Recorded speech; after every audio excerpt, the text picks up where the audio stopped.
from rehabilitation standpoints, I've had people with grade 3 ACL tears that instead of going to surgeries, they've worked with me and they've said, I don't need the surgery. I'm good. That's my strong leg now, actually. Using those same principles, people with really bad I've had people come off of ACL surgeries and they've used these principles to rehab faster. Again, from the knees to having people with really, really, really bad shoulders where they can't quite get it overhead and it causes the pain and the impingement. And now they're fine to come here. They're fine to come over here.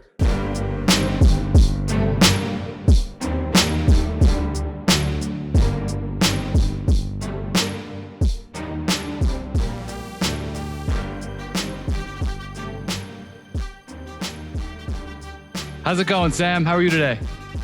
It's going excellently. How are you doing, bro? It's nice to finally have an actual conversation with you. So we had a short meeting and we kind of just jumped on this. So there's very little bit that we actually know about each other. It's interesting. Yeah, I'm intrigued to know more. I think we met at the fasting seminar, right? We certainly met at the fasting seminar. There's no thing. That was where we met. But Kyle's mastermind, and that was really awesome. And we had maybe a 10-minute conversation and sat 2 chairs over from each other. And that's the extent of our knowledge. I know you know Joe, and that's about it. Yeah. That's.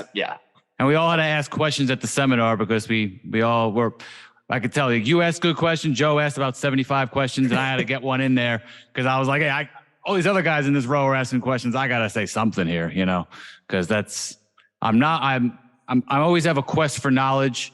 And I feel like if I don't ask something, I'm not participating in doing my job at something like that. So anytime you see me at one of those seminars, it's always with a purpose, but I always feel like I gotta help out, Yeah, you're not there for the participation trophy. I'm there for actual purposeful reasons. I want the knowledge. I want the answers. I want whatever the hell else it is. Yeah, I don't really subscribe to participation trophies. I'm in it to win it, man. How do you feel about participation trophies?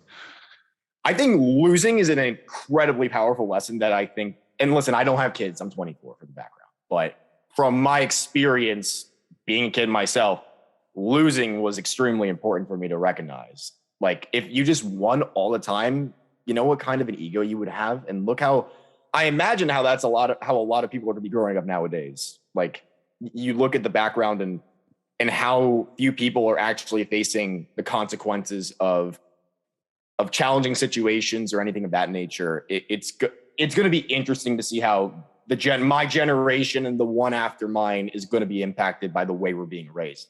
Hard times, good men. You know that quote, whatever it is. I'm not even going to try to quote it because I'm going to get it wrong. And let's see if I can do it. Let's see if the caffeine kicked in. So strong men create good times. Good times create weak men. Weak men create hard times. Hard times create strong men. Boom. Excellent. Right there. Got it. Right now, we are realistically, as crazy as it sounds, we are in good times and we're going from strong men to weaker, in my personal opinion. I believe that is where we are right now. And I'm trying to take the bias out of the equation, but you look at how incredible technology is. You look how amazing it is for if you have an acute illness, you don't have anything beyond chronic, beyond something that can go underdiagnosed. If you have good healthcare, you're basically set. So outside of we don't have these menial problems anymore. Our anxieties are now looking towards, we're creating problems for ourselves that no longer exist. We care what people's opinion are over ourselves. I mean, beyond the scope of tribalism and oh no, this guy's going to kick me out and throw me to the wolves. It's oh no, I just want to be in the popular club. We're creating problems even as adults, as logical thinkers. It's really weird. So we are definitely in those good times. This is the best time to be alive. Yet the world has become a very, very weird place over the last few years. And I don't know, that's just maybe me growing up and kind of recognizing there's a lot of weird shit going on, or whatever it is. But I genuinely do believe there was a lot to be grateful for in this modern day and age, despite all of the craziness. Yeah, I think that's well said. It's I feel like we're transitioning from good times to weak men very, very slowly. That's where I feel we're at. I have a similar perspective. I think social media is a blessing. And like you said, the access that we have, to healthcare and to be able to just talk to anyone across the globe, travel all over the place. We didn't have these resources. But I think technology as a whole is a gift and a curse. And I have a 12-year-old daughter. You probably don't know that. So I have the perspective of watching kids grow up, watching parenting over the last few years, especially. And I got a lot of, I got to be honest with you. I think a lot of parents, myself included, have a lot of improvement to do. I think that I try to hold myself accountable every day. I think there's some great parents out there. I think there's some parents out there that think they're doing a good job, but they're not doing a good job. I think they're chaperoning more than, and they're being friendly with their kids, and they're trying to act like, channeling George Carlin right now, like their kid's always special and their kid's always right, and their kid mama bears and helicopter parents. And we have a lot of parents that they solve problems for the kids when they need to, but then when they really got to step up and say something, they kind of just like, well, the kid will figure it out. So I'm watching it from a parenting standpoint. And again, I'm not perfect by any stretch. I'm trying to do the best I can, but there's a lot of improvements, I think. And that's part of what I want to do with this platform, is to kind of talk about real life situations that affect parents, that affect anybody, because, we're all in this together, so to speak. It's really interesting when you think about, there was a lot to unpack right there. Honestly, you look at where things were from your parents. Like, how old are you? I am 38. Okay, 38. So I have older parents. How old are your parents? They're I think 71 and 68. Okay, perfect. My parents are 69 apiece. My dad turned 70 this month. So funny enough, people like you, I tend to relate a little more to. I thought it was just because I was mature for my age, whatever they would call it. But maybe that has something to do with it as well. I have no idea. I've always gotten along with people. Maybe a little bit of both. But consider the background that they come from, right? For my case, I have grandparents I had grandparents, no longer anymore on any side, but on my dad's side, PTSD from the Holocaust, right? And then from my mom's side, the challenge and tribulations of growing up in Cuba, right? So think about how those areas of challenge have impacted how they grew up and how that impacted them, which ultimately impacted you. Regardless of your circumstances, I know it may sound like privilege of me to say in whatever sense, because some people have like extremely difficult backgrounds, and I do not believe I had that. I was grown in a background. My parents loved and cared about me, and I think it's beautiful, and I'm very grateful for them. They did the best they could. And as an adult, I can recognize their shortcomings, and I can recognize where they did amazing. I was definitely more sheltered than I would have liked to ultimately have been at the end of the day, but I never had to worry about food or anything like that.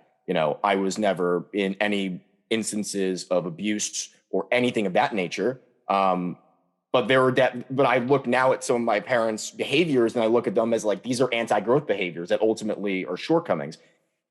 So I think nowadays with modern technology, considering how you can connect with anybody in the world, you can seek out mentorship, you can seek out coaching, which is ultimately what I did in different parts of life, between our mutual friend Kyle, who was my former boss, which is an interesting subject to get into at some point during this conversation, and who showed me how to become a leader myself, who taught me very essential skills of being a man, between my former business coach and Mark Washko and best friend, between other massive figures in my life who ultimately formed and shaped me that I may not have been otherwise be able to connect to without of technology, right? So anything could ultimately be abused at the end of the day.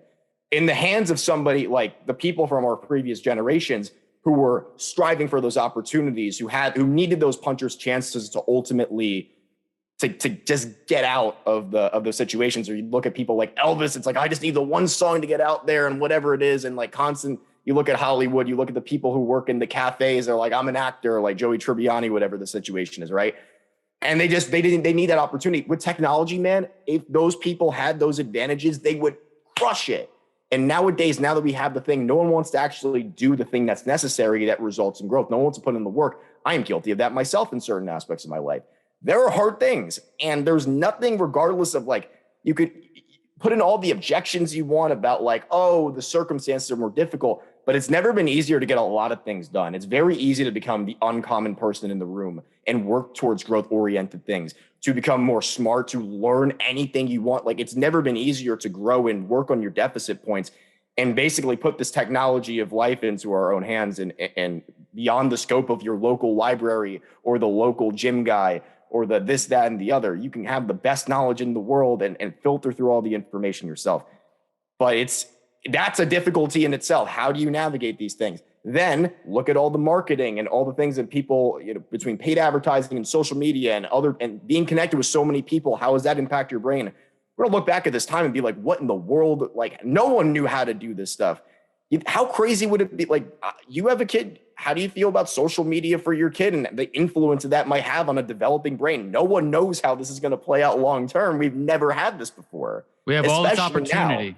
all this opportunity, but all these distractions. Exactly. Yeah, because I'm sure. I'll be honest with you. I was anti-social media. I completely anti-social media. I think actually when we spoke that night, you even said, I can't stand social media. I just do it for my business. And me too. I was only on Facebook, honestly, just to connect with old friends now and then. Any softball associations that I was in, and then Newell Strength when I joined them. Other than that, I'm never really on Facebook. But then I'm like, hey, and we'll talk about this later. But hey, once I realized, hey, this is what my mission is, I'm going to start getting this podcast going and kind of speak my mind. I think that'd be important for the world. Then I'm like, I just got to build it up. I got to build it from the ground up. And of course, like I look at people with thousands and millions of followers, and do I feel a little bit like, overwhelmed? Like, how am I going to get there? Of course. But then I'm like, hey, this is my journey. I started later. You look where you started. And back when we talk about parenting, I agree with you. I had a similar experience. I believe that I was I don't want to say sheltered. I recognize that I grew up in a very upper middle class area, in terms of the housing, in terms of my parents being in the same house. Both had jobs. Both, my dad was a guy. My dad is also Jewish, and he worked a job in corporate America, and he said, listen, I want a job, but I want to spend time with my kids. I want to go to my kids' ball games. I want to play sports with them. And my mom did the same thing, and she was home to cook us dinner most nights. So I kind of had the best of both worlds. I had two parents that loved me very much, my brother and I, and they both went out and they both spent time with us. And I think that was, and I've never forgotten that, hey, I was very fortunate to have that. At the same time, it's like, I kind of wish that I had to do harder things. I kind of wish that I don't wish it, but it's like, okay, I got to make up for that now. Okay. What did I not learn by having my parents there? What did I not have to do for myself? So that's not even, you got somebody out of college, but now it's like, okay, I literally write down, what do I got to get better at? Something breaks in the house. Can I fix it? Something's wrong with the car. Do I know what to do? I haven't changed a tire in 5 years. I can do it, but I haven't done it. So like little things like that, I think that's important when we talk about good times and weak people and stuff like that. It's like everything is done for you, whether it's technology, whether it's your upbringing. And I think now we just have to, if everyone's kind of just says, hey, what are we not good at? Let's address it. I think that is the best approach. And it's easier said than done because there's so many things that need to be addressed for each person, right? It's also very hard to do. I know once you start building momentum, it gets easier. Both of us are guys who love training in the gym. For a lot of people, the idea of ever stepping foot in a place of fitness is daunting, and they may or may not ever do it. The idea of doing anything that's going to be going against the level of comfort they have with their current regimen of nutrition, if you could even call it that, it's daunting, right? So everybody's at different levels with these things at the end of the day. And like I said, it may be privilege of me to say this and saying we have to be it may not always be our fault of where we're at, but it is our responsibility to bring ourselves up to the par so that we can provide for ourselves. We can have a better life for ourselves and the other people in our life, whether that's our children, whether that's our spouse, whether that's the rest of our family, whether you're a coach like myself, your clients, and whatever else that may be, to be a better friend, a better leader at work, whatever the situation may be. But it is your responsibility to find, okay, maybe it's not my fault that I am the way this way because it was the way I was raised or because I had something traumatic happen in my childhood, but now I need to face these things, right? So you have to it's very hard to recognize that sometimes you are the one that's holding yourself back. It is very hard for you to recognize that you're in a situation where ultimately there are things that you are in control of at the end of the day. A lot of people like to go and just immediately go towards those external things, but there is so much within your realm of control that you can do. A well person, assuming you don't have this crazy debilitating disease or something wild, out wild, X factor type of thing, that you have so much impact and control over your life that is absolutely phenomenal. And people are and in this day and age, everyone has become so stubborn and so closed off to the idea of getting help from other people when it's so easily accessible. It's never more easily accessible. We've lost the ability to trust each other because a few bad marketers are out there trying to take your money and have no genuine care for you at the end of the day. We have lost the ability to help out each other. I was at the barbershop today. Go figure, I look beautiful right now. And the dude was having a really rough looking time. Like he was, looked like a strong dude, whatever it was. He looked like he was having a hard day. And in my heart, I'm thinking to myself, like, this guy is, and I'll be real, I didn't actually get a chance to speak with him. I wanted to. He got called up immediately. But he's looking like that was a really hard time. And I asked the barber afterward, I'm like, dude, was everything okay with this guy? Like, did you ask any questions? Because he looked like he was sad. He looked like he was going through some stuff. And in my heart, I'm like, I want to know what's going on. Like, it may not be my business what the fuck's going on with this guy. But as a man, I want to be able to support other people at the end of the day. If you need support, if you have the ability to give support, you should do the right thing at the end of the day. And I feel like that's not too far of an ask, right? You got to take care of yourself. Cool. But you got to also be able to take care of other people, man. Like, get to a position where you can take care of yourself, then take care of others. And that's how you can impact the world. And for myself, that's a big thing for me. I measure my success by quality and quantity of impact and positive impact that I can have over people's lives. And for me, social media is one of the ways I can do that. I'm not this big influencer. I got like 3,000 something, whatever at the time of this recording. Maybe it's at like 1 million by the time someone eventually hears this, but it's, hope so. I hope so too, maybe, but it's not because I run it, just for business vanity purposes. It's like, no, because I've actually have measurable results of people who reached out to me and said, Sam, I appreciate the message you put out. That's pointing me to the right direction. Or Sam, thank you for the advice. I'm down 20 pounds and we had that little conversation. Like, dude, that's freaking awesome. It would be selfish of me not to be on social media and putting myself out there and being vulnerable. And you know what? It also does well for me. It also helps me to be comfortable to have conversations where I'm putting myself out there. That's good for my own growth as well. So it helps me and it helps, and it seems to be helping other people as well. And that's what I'm all about at the end of the day. For me, the aspect of social media where I want this like popularity and the vanity that comes with it, that's where I don't care about it. And that's what drove me away from social media in the first place, because I didn't have a purpose. I didn't have a mission. And now that I do, and now that I can do these things, I use it as a tool to help other people and to ultimately use it as a way to help myself, but in a way that allows me to go back and feed that back into other people, if that makes sense. You know what I mean? For self-growth purposes, I talk about my anxiety on there. I've talked about my own struggles and things. And that level of vulnerability will help you mature and grow. So, I try to make the most out of platforms that can be typically negative, or people are on there complaining about their Starbucks order. And I try not to pay attention to any of the noise that doesn't really go with my mission.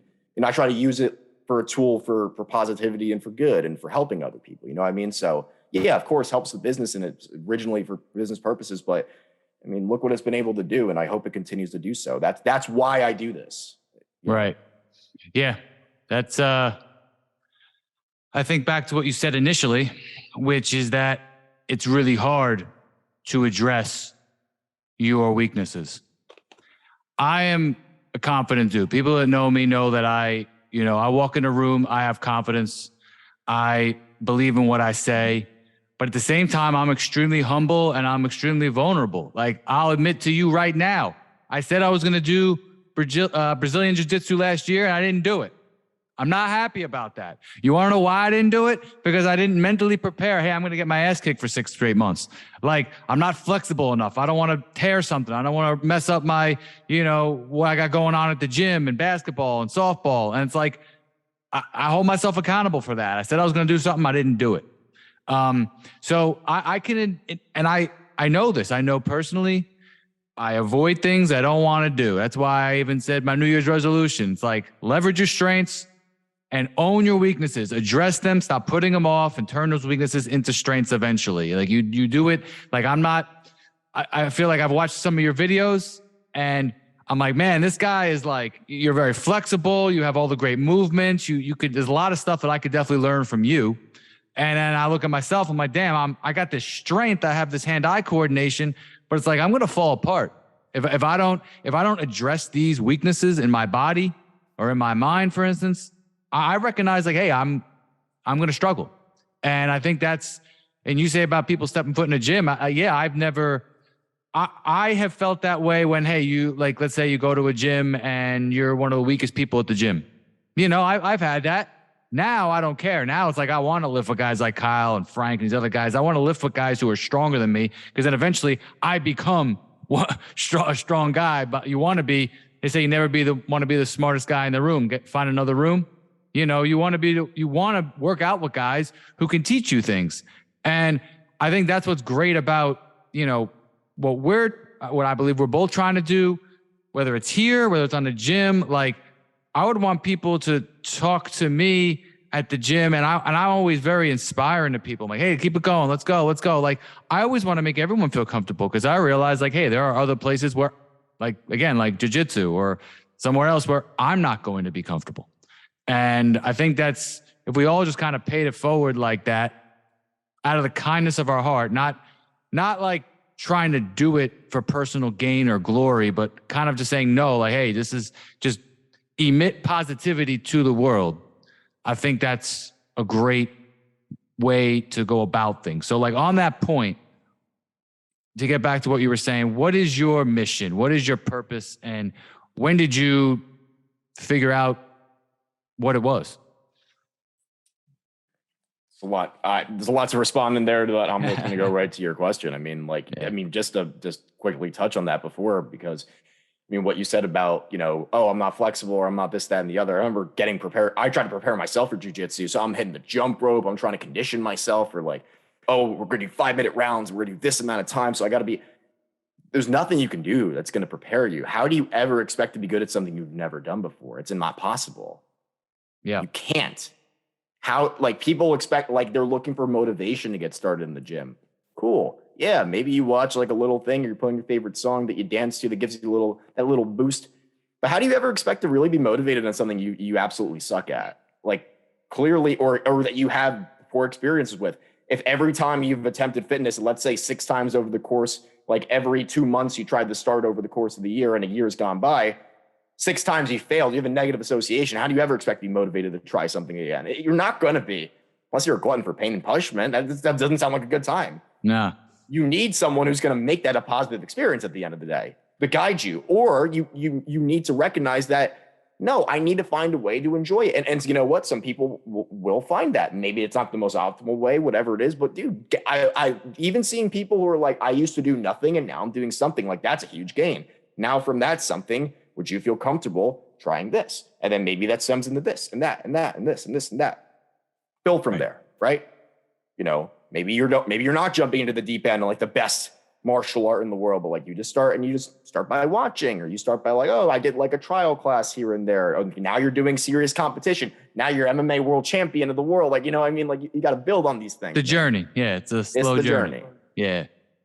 Your question for me was, what was my mission? Repeat that again. I just want to make sure I had the question. Yeah. Like, so, cause you were touching on that. You're only 24, right? Yeah. First off, that's impressive that you're already started this. Because I talked about doing a podcast for sports since I was like 28, 29, and now here I am. And it's like, part of me still is like, damn it, I wish I started 5-10 years ago, but hey, today's the youngest I'm ever going to be. So let's just get going. I'm still a young man, That's right. So you're 24, and you've been doing this a couple years, I believe, by reading one of your posts. So more than a couple of years, actually. So all right, the wind you all back, and I'll keep this super brief. From high school freshman year of like, I fluctuate with the number because I don't really have a perfect one in my head, but let's just say like 107 or 108 pounds, right? And by the end of senior year, I'm 135. I obsessed with bodybuilding. I obsessed with putting on muscle and training as hard as possible. And I was stubborn, and my knowledge came from bodybuilding forums and YouTube videos and yada, yada, yada. And then eventually that led to a lot of problems, actually. It led to body image issues. It led to me every single where I go, I look at the guy and I'd be like, okay, this guy has deficits over here, or his traps are small, or he clearly has, this thing going on. And I'm like, that's no way to view another human being, man. You're That's very not self-aware, cool. Sam. Well, I look back at it now and I can recognize these things. Thank you. But it's not, I wish I had the awareness in the moment. I think we all do. I wish everyone wants the hindsight.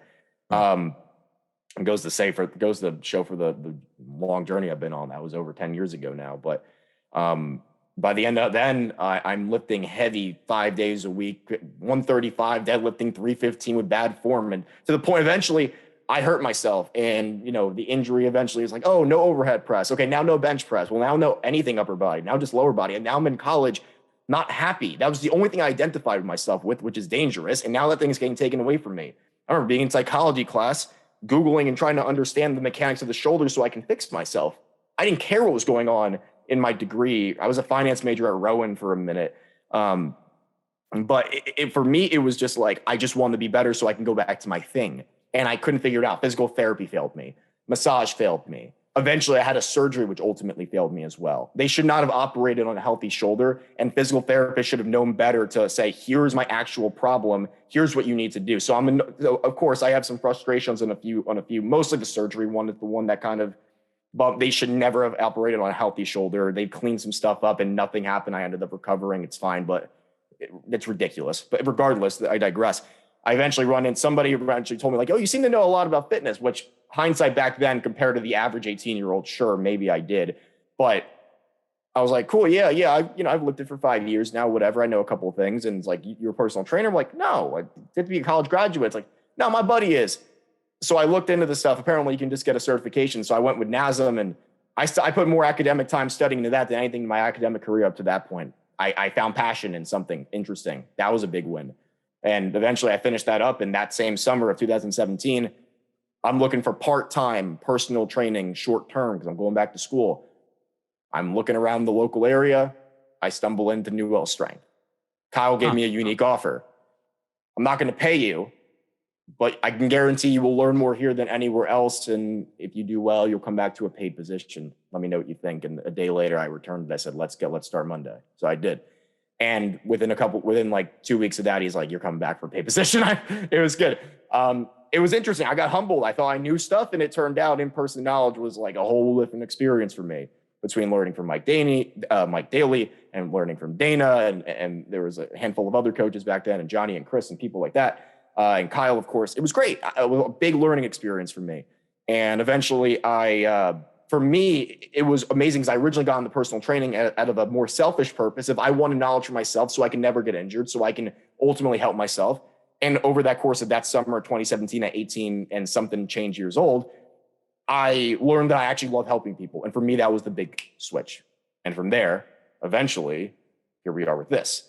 But between there and then, just to fill you in the rest of the background story, because it's not that long from there, did one more semester at school. I wasn't happy with what I was doing. I knew I was enjoying training and coaching, and I didn't like the finance aspect of the career or the major I was in. Dropped out of college. I didn't know what I wanted to do. I thought it was going to be a part-time off, whatever, change things up. But I took time off. Had to deal with a lot of anxiety. Had to deal with a lot of challenges. Because for me, it's like, you're not in college. Well, now you're doomed. What are you going to do? Figure it out. So I had a lot of those anxieties, a lot of the depression that came with that, a lot of the internal challenges. It was a really difficult time for me. And then eventually got back to a point where I'm functioning normally. I'm back to getting some training in at New Well Strength, learning, growing over there. Eventually I started jujitsu. Eventually I entered a 3-year relationship. So, life took a turn, and we go on, and eventually, doing more jujitsu, a little less coaching. And then eventually the pandemic comes around, and well, now there's no coaching. Well, now there's no jujitsu. And now the ex at the time was working at the hospital. So I couldn't see her either. So I have a lot of time in my hands, and I don't know what to do with it beyond I started a school. I finished, you can see it over there, Arizona State University online, full bachelor's degree in health sciences. Well, a lot more my speed if you know me now. But I had to figure out what to do with my time. I worked on some skills of programming with training, because I figured this thing's going to end in a couple of weeks or a couple of months, hindsight of the pandemic. Eventually, I make some connections and learn about this thing called online fitness coaching. And I started doing that. I invested in mentorship. I didn't know what I was doing. Of course, how would I, a 21-year-old at the time, in the beginning of something that's like shutting the entire universe down, unprecedented for us, right? Yeah, exactly. I had to make that call, and you know what? Even if that guy messed me over, I had to show up for myself. I had to be like, well, even if that guy doesn't show up, I have to show up to be able to make this thing work. That I don't even know what this is or how it works, but I'm going to figure it out. And if I'm putting my work and time towards it, let's go ahead and make it happen. I got to. I had to grow up in that moment. I had to grow up fast in this, nuclear environment of entrepreneurship. Learn a lot of things quickly. Learn a lot of these essential skills. And it worked out. Within 3 weeks, I was in 3 different time zones and cool things of that nature. 21 years old. I looked way stupider. I didn't look as handsome or as chiseled or nothing. I didn't speak as well back then. I don't even want to show you the old videos I've put out before. You're getting kind of cocky after the barbershop, huh? You're like me yesterday. Now it's been a day. I'm like, oh no. cocky for the funny purposes, but confident and humble in all the seriousness. I know. Of course. It's a podcast. We got to keep it entertaining. Yes. But here we are today. I dabbled a little bit in business coaching, assistant in the classroom. I've been doing the online fitness coaching. Eventually I finished college and I still learn from people like Kyle to this day. I funny enough, I took the people who taught Kyle. I took people like, Charles Poliquin, I'm sure a name that may ring a bell to you. Yep. And I started looking at his other students like Ben Clairfield, like Ben Patrick, like Keegan Smith. And I started learning from them and their systems. So now I'm doing things that are, essentially like the next level of what I knew before. So I'm always looking for ways to continue to grow and continue to level up. So before, my deficit was in business. I didn't know how to operate. I knew coaching from Kyle, but okay, business doing well. I want to be a better coach. So I started learning those things. And we got to keep looking at those levels of life that we're not 100% perfect in and keep finding ways to level up and get better. But ultimately, that's where I am today. And my mission, to kind of just wrap this all up real quick before I can stop talking. I know you clearly have said, you've been wanting to say something for a minute. I can see I'm listening. I want to be able to positively impact lives. And once I realized I can do that beyond the scope of Somerset County, New Jersey, now I'm working with people in different countries, different states, different time zones, whatever the deal is. It's awesome to see what I can do. And I want to be able to make some serious differences on people's lives and look back on a legacy of impact and lead by example. And people look up to me like one of these other guys, like who's like Kyle. And it's like, oh, be more like this guy, be the change you want to see in the world. Treat others the way you want to be treated. Do what you said you would do. Things that would ultimately impact the scope of how we are as a civilization today. I'm not saying I'm this big dude or whatever. I'm going to be that. I'm just trying to do it on my own, whatever small scheme, term, whatever it is you want to look at it. On the small scale. But I'm just trying to do my part and help people. And I think that's what we all should aspire to at the end of the day. Even if it's not at this high level or take over the world thing, we should all just try to be a better person. I'm just trying to do it in my own unique way. You see people on TV, hear people on the radio, and you think to yourself, hey, I could talk about that topic better than that guy. Hey, I could have phrased that better. And it's not, and again, it's not like you're hating on them. You're just like, hey, wait, if they can do it, why can't I do it? And as long as you internalize that the right way, because that's what I got out of the last part of what you said. It's like, hey, I can do that. It's not wrong. And I was joking earlier when I said cocky, like it's not wrong to really believe in yourself. It's not, some people say guys like Kyle may have like a God complex. And I was like, no, in the right way they do, because we're all independently, if we're the best versions of ourselves as men, we are our own kings. We are our own gods. We are our own individuals that can really impact everybody. And I think sometimes people misconceive like confidence based on years and years of studying and trial and error with, oh, they think they're better than people. Oh, no, I believe you. And I know myself, I'm really trying to just figure out the best way to impact the world. And the only way you can do that is to lead by example. You cannot be a great leader without leading. When you talk about tribalism, I realized that when it came to politics and when it came to certain medical decisions in the last couple of years, my first episode of Unleashing Truth, I called it boxes. We got to stop putting each other into boxes, because it doesn't matter whether you're Republican, Democrat, black, white, Indian, Cuban, Asian. I have seen enough. I've talked to enough people in my life that I realized that all of these characterizations that we see on the news are BS, man. Like, we're all individuals. And you can't just say, you know, these people, because they're this color and they believe this way, well, then they must feel this way about something. It's like, no. The only people I judge are people that can't have a rational conversation about it without calling me crazy or calling me stupid or calling me like, it's like, or like just disparaging and condescending me. Well, okay, no, that's not acceptable. So It's not what you're saying, it's how you are saying it and how you are treating my logical argument. Bless you. Thank you. You know what I mean? Yeah, I know. And I mean, listen, I would think that it would come from places of like, you know, big corporations and companies that are viewing demographics and being like, well, on average, the person from this community within this, you know, living wage thing would choose this, and that's how they, and then those narratives get driven down. So I think there's a lot to it at the end of the day. I don't think it's as simple as that. But on the individual level, I do believe everybody's unique. Everyone is beautifully different. And we all need to respect each other as such. And I very much agree with you. The only people who I don't have that respect for is those who are not willing to have a rational, open conversation. Like, I'm more than happy to have a discussion about you know, if you believe in A and I believe in B, and I'm happy to talk to you about it. And it's not that my goal is to change your mind so you're on my side and not vice versa. And if you're sure, like, you know, if that happens, great. I'm more than happy to, if I view something differently, great.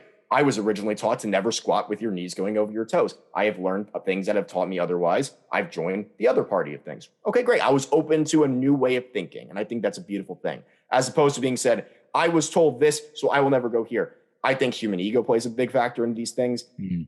Two things I wanted to talk to you about that I want to talk on this episode: ego and confrontation, both things that are, I think, are going to be very interesting. But the human ego aspect of thing, where you're not allowed to, like, people, you look at the doctors, man, you look at people who went to physical therapy school, whatever it is, and like, they'll believe one thing and they were taught one way.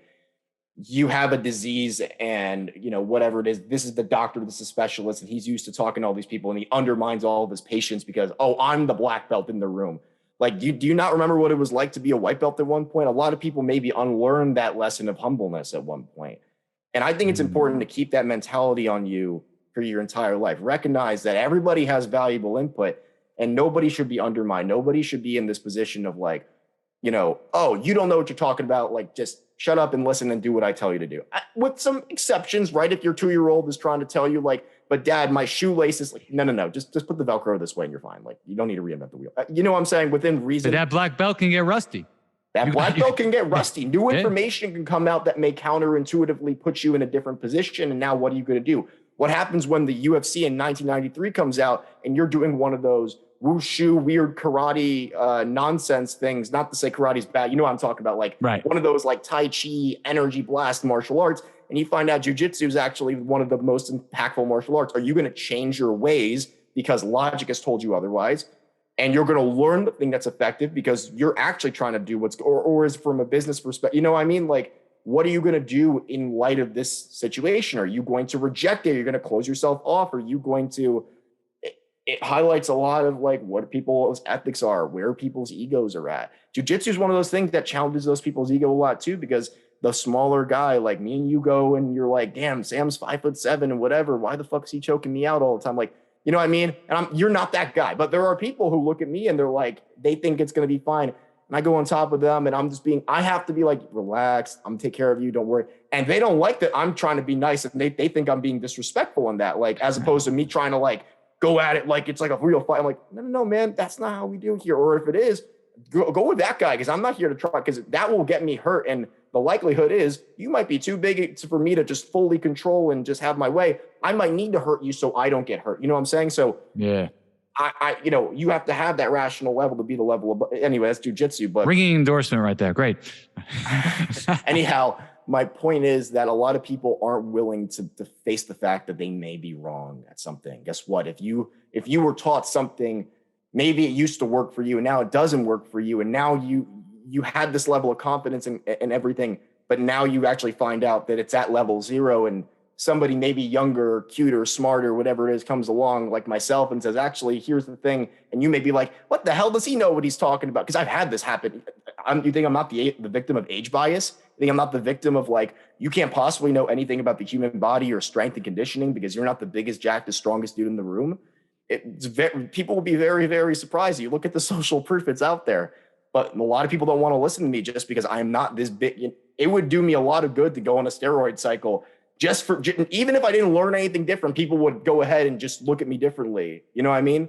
Because yeah, that's normal. I get it. Yeah, it is normal, and I understand that logic as well. But put in the time, put in the research, and have the rational conversation. But people's egos, bringing it back to like the good times and weak men thing. Did you always just blindly go along with whether it's a sports narrative, a political narrative, TV narrative, and you're not thinking for yourself day after day, year after year, you're losing part of that human brain? You have to be able to trust people is the thing. I think that's so important because we can't possibly live in a society, meaning there's going to be more than just one singular person, you need to be able to trust the other people within your group. If the guy who's chopping firewood and you think that this guy is maybe not doing what he's supposed to do and it's sabotaging the village, that's a problem. And if you have this other guy, you know what I mean? So like we all need to be able to trust each other within a certain extent, right? And especially like if you're going under surgery, like going under anesthesia and the guy's gonna operate on you, it's like you need to be able to trust the guy who's doing the thing at the end of the day. You know what I mean? Yes. But it doesn't mean you shouldn't do your research, doesn't mean you're not entitled to your own opinion. There's certain things that, it's going to be like, oh, well, I read this one person who told me that this thing is bad for you. And it's like, okay, well, I'm an expert. And actually it turns out otherwise, but you're entitled to your own opinion. And I believe that's very fair. None of this stuff is going to be simple at the end of the day. And none of it is simple, man. None of it is simple. None of this stuff is. Nothing between human psychology or having discussions with people or conflicts or measure the egotism, measure the agenda of other people who run the narrative. It's all could be very complicated, messy at the end of the day, where money's running things, or I'm trying to do this for the sake of influence, or this has an agenda. It's all really nasty stuff. But I think it's important to be able to speak for yourself, undoubtedly. If you feel uncomfortable about a certain situation, shouldn't just be about like, oh, well, I blindly trust somebody else. Blind trust is a dangerous thing. It's a very dangerous thing. Should never be afraid to ask those questions at the end of the day. Yeah. Confrontation. This is something I think is a nice transition right here. We mentioned it before. A lot of people are not willing to have conversations with people because they are afraid of the results of those situations. And so we can look at this from a couple of perspectives. Firstly, as men and women, right? As a man, we have a lot less things on a basis to be worried about. From like a woman perspective, if you're maybe arguing with a spouse, and especially you look back in history and the way things were and the dynamics between men and women, it's a very different time. And you look at, and you can look at countless examples of things and how it looks in employment, or it looks with like a husband or whatever the time period. But now let's just look at the modern day and age, because this is what we can control now, not the history of it, but we can control the future of it. I will give you an example of my own experience with this, and we may perhaps have a little back and forth on this. So when I was working with Kyle, there was a time where I felt like Mike Daly, who was one of the head coaches at the location that I was at, I had a little bit of an indifference with him, and I kind of felt like he thought maybe undermined me a little bit, and perhaps that was a wrong thought of mine. But either way, it was my opinion at the time that was the case. And I kind of had a feeling that something wasn't quite right. And I mentioned this to Kyle, and I was like, hey, listen, I'm kind of feeling a little uncomfortable with the situation. He asked me if I'd talked to him. Like, yeah, but it's awkward, and I don't really know. And I said it, and he never said it.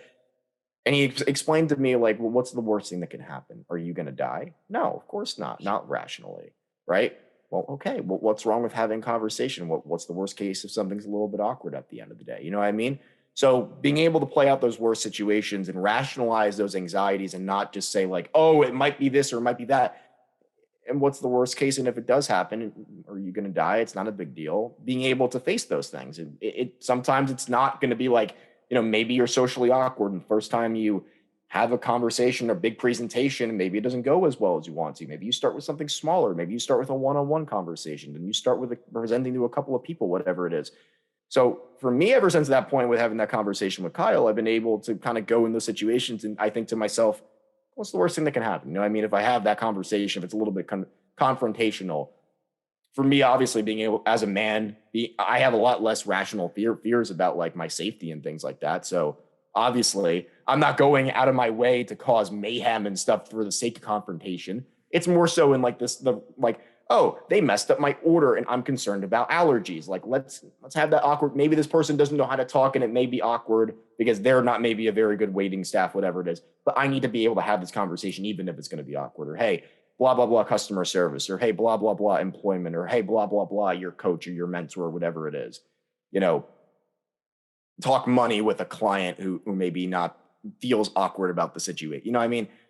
It's very important for us to be able to face these potentially confrontational situations, because at the end of the day, most of the things aren't actually like confrontational in the way that you think they're going to be. We're not talking about fist fighting confrontation. We're talking more like, or we're afraid to have conversation. That's dangerous. That's weird.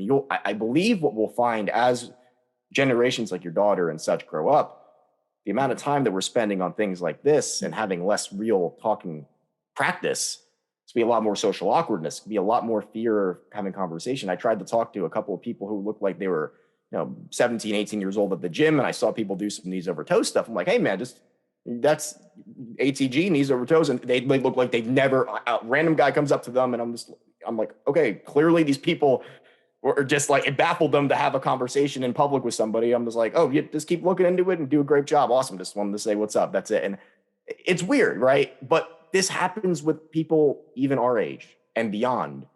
They're not maybe ready. I get it being caught off guard, whatever it is, but being able to have conversations with people and communicate is one of the most effective skills we can ever possibly have in our lives.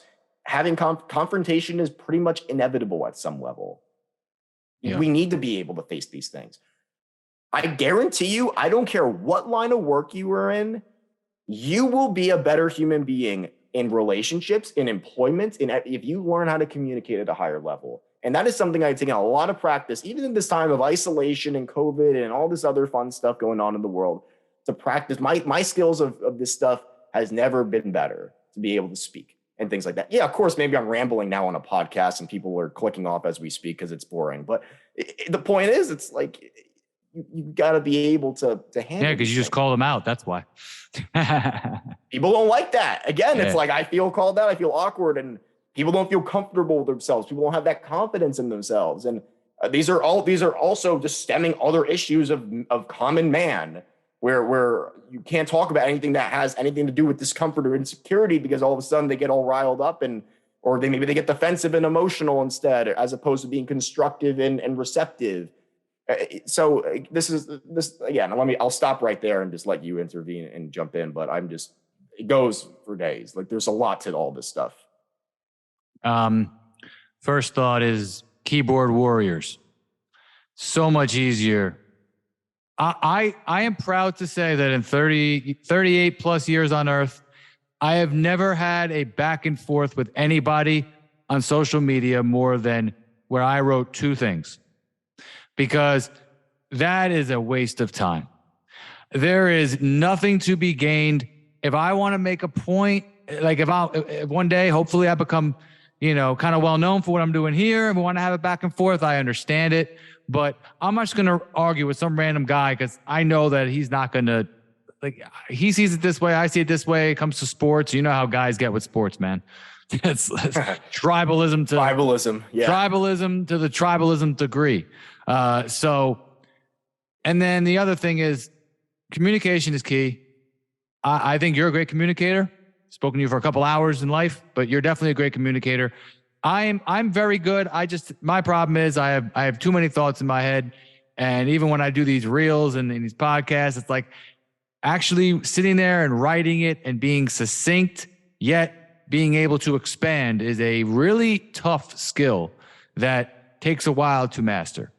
And you're right. We do need to have more, verbal confrontations just on little things. Stand your ground calmly. I think that's the biggest thing. Like, I've noticed this as a father, and dealing with other, family members, dealing with people at work, just calmly stating your point. Well, I disagree, and here's why.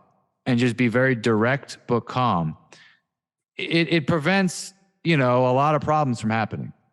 And just being honest in general, if you're in all aspects of life, if you can be honest, sometimes even brutally so, it's better than beating around the bush and kind of being passive aggressive about what you want.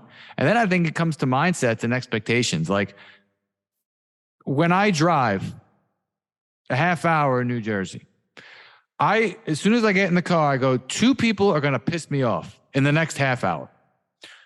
They're either going to put my life, my legs, or my freaking car at risk because they're going to drive, they're going to cut me off, they're going to do something, they're going to be on their phones. So when it happens, I'm going to be like, all right, there's 1. All right, there's 2. Right? I think we all need to have that mindset in life. You learn something, right? Yeah, no, you're not wrong at that. That's a good way to put it. What happens if it gets to the third person, though? I want to know. Like, what has anyone ever brought you to that level? Or is that just what the hell are you doing? You're number 3. Mr. Hyde comes out and you just that's it. It's a great follow-up. Yes. Once number 3 hits, and then all the chains are off. Dude, I only mentally prepared myself for 2 motherfuckers today. I swear to God, I wasn't ready for I this told guy. my friend that who lives in New York, and I've watched him drive in New York City. I'm like, if it was New York, it'd be like the number would be like 8 or 9 because, man, it's mayhem on that place, man. But it's like, that's 3. Boom, smash. Listen, man. I think it's all about expectations. I think that, like, and also I've done a couple videos on this where I really feel this way. Like, something will happen with my daughter at school, and I catch myself like wanting to be all like, what's the word for mama bear, papa bear? I want to be all like yo, but you know what I do? I immediately reframe it and I say, oh, I know what to do. I'll handle this, and I don't even react. I literally, I'm stoic. I'm just like, so, Dad, are you listening? Yeah, I heard. I got you. All right, cool. And then I'll handle it because I immediately know it's like that reptilian brain, the limbic brain, and the human brain. And it's like that human part just kicks in and goes, okay, no need to react here. No need to get emotional. I can handle this. And I think a lot of confrontation, first off, would be stopped if we did that. But then there are times where you just have to stand up for yourself. Like, of course. And as a man, like, to go back to what you were saying, as a man, I think it helps to be able to fight. I think I believe, like, the original, like karate, the point of it was to defend yourself, not to go out there and attack people. But hey, if someone ever came at you with a bat or a gun or a knife and you didn't have one of those things, like, you knew how to defend yourself. Or even if they didn't, if they were bigger and stronger, you knew how to defend yourself. And you walk around with this internal confidence that you really can't fake. You can't really fake that in a back alley, or if you're in a spot where you don't want to be, right? But, especially being a father of a daughter. As a woman, I would encourage her to learn the same thing. But, that's why there is, we live in a world now where, men and women, and some people think there's not that much difference between them. Like, no, there's a difference. There's a distinct difference. They need each other. We're just different, It is, again, like, what's the worst thing that can happen? And typically that is violence. Typically that is like, or maybe it's not always violence, but in the case that it is, or something of that nature, knowing how to protect yourself, knowing how to be like, okay, I have been prepared for situations like this. Would it be terrifying? But no, you would know what to do in these situations. But typically most people are not going to resort to that. And most people who are going to do it would not do so. Like, the signs would be very obvious, and you would have a lot of time to prepare yourself for that escalation. It would not just happen all of a sudden from like a calm and reasonable person into now all of a sudden you're in, like, it doesn't happen that way. Anyone who's no one who knows how to fight is going to go out and start a fight. It's very rare. And if they do, again, most fights, they have their cells, they have their signs. And guess what? If you're afraid of fighting, if you're afraid of these things, learn how to. So you don't have to worry about these things. The biggest confidence boost for me in physical attributes for myself was learning how to defend myself in these situations. If someone pulls a gun on me, of course I have reasons to be fearful. But statistically, odds are, I'm not going out of my way to antagonize people, and I'm trying to do the right thing. And I'm not going out here and I'm starting fights and slamming people for, suplexing people for getting my order wrong. It's odds are things are not going to happen that way if you're a reasonable person. That's why I also don't go out of my way to, do anything irrational on the road, even when someone pisses me off, because you never know who's on the other side of the wheel. But then there's situations where it's like, okay, maybe violence is. So again, prepare yourself for those worst case situations so you don't even have to worry about those things. Yeah. One less anxiety to worry about. And okay, what's the next worst thing that can happen? All right, maybe you're in trouble with your boss. Maybe you're something or other. Well, would you be able to talk to this person with a rational conversation? Maybe your boss is not that type of person. Maybe you realize that maybe it's not an environment that you want to be working in at the end of the day. Maybe you have to be working in it because that's the option you have. So there's always reasons to have your precautions and to maybe not always stand up for yourself or to whatever the situation. There may always be something that is an underlying factor. But for most people in common situations, like being able to have the social skills and being able to have conversations and not having to be afraid of awkwardness and being able to laugh things off and, having pride and having humility and, not having such a sensitive ego. These are all typically positive things that can go a long way in your life, Yeah. The ego and the confrontation, the two words you brought up, they do go hand in hand sometimes. Oh, dude. And what are you going to accomplish? Like someone cuts you off. What are you going to go follow them? Like, what do you actually plan to accomplish? There's nothing to accomplish there. Whereas someone, as a parent, someone talks to me, whether it was, it's happened to me with girlfriends, it's happened to me with my daughter, it's happened to me with friends every now and then, once every, once a year, every few months, someone disrespects me in front of other people. And I go and I handle it right then. And, so my daughter, she's getting that age where she's really freaking smart. And she's like, Dad, I thought you don't care what other people think. I go, oh, that's good. That's good. I don't care what other people think, meaning I'm going to dress how I dress, walk how I walk, talk how I talk. I'm my own person. Yeah, I'm going to be different in certain, areas. I'm going to use certain language in different areas. But in general, I'm the same person. I don't care what other people think about my way of being. But I do care how people hear others talk to me. I will directly confront that person who disrespected me publicly, because if you allow that, then other people subconsciously think that they can talk that way to you. Or, oh, that guy's like, they won't say it, but they'll know. Like I cringe when I hear like a wife or a husband like yell at the spouse in public. I ugh, God, like what goes on? Like I don't even mean to. I'm just like, oh damn, if anyone would talk to me that way. Like, so that's where you can stand up for yourself and be like, hey, you just calmly, but like, hey, you cannot talk that way to me in front of other people. Like that is just unacceptable. I'll say that to someone, anybody, doesn't matter. Like it's not acceptable. Like those are fighting words, like, and I don't know. I just think that's an important distinction. And that's a time where you got to. There's a million examples that will come up in yeah. But I mean, realistically, like most people are not starting fights that they plan on losing, right? And most people are not starting because guess what? It's like guess what happens in a confrontation. They start escalating whatever it is, and all of a sudden, like I have to protect myself. Maybe I take them down. It's like. And then they're like, oh, get off me. It's like, oh, okay. Well, no. So you didn't want to fight. You just wanted to hit me. And now you're tired. And now I have the upper hand. Oh, now it's on, buddy. Do you want to have the ego battle now? Because I will show you what deep waters I will drown you in. But you don't want to, it's fun to fantasize about that stuff sometimes. And like that evil part of your mind that watches too much MMA at late hours sometimes of the night, like I do. And guess what? When I started jujitsu, sometimes you're just kind of like, I'm looking for an excuse to see how real I could be. But that's stupid. That is really, really dumb. And I don't encourage anybody to do that. I know people have weird fantasies about like, oh, but if you grab me this way, then I'm going to do this. And I want to see how it would work. A lot of people want to fuck around to find out because it's a weird guy thing. I think it's a guy thing more than anything.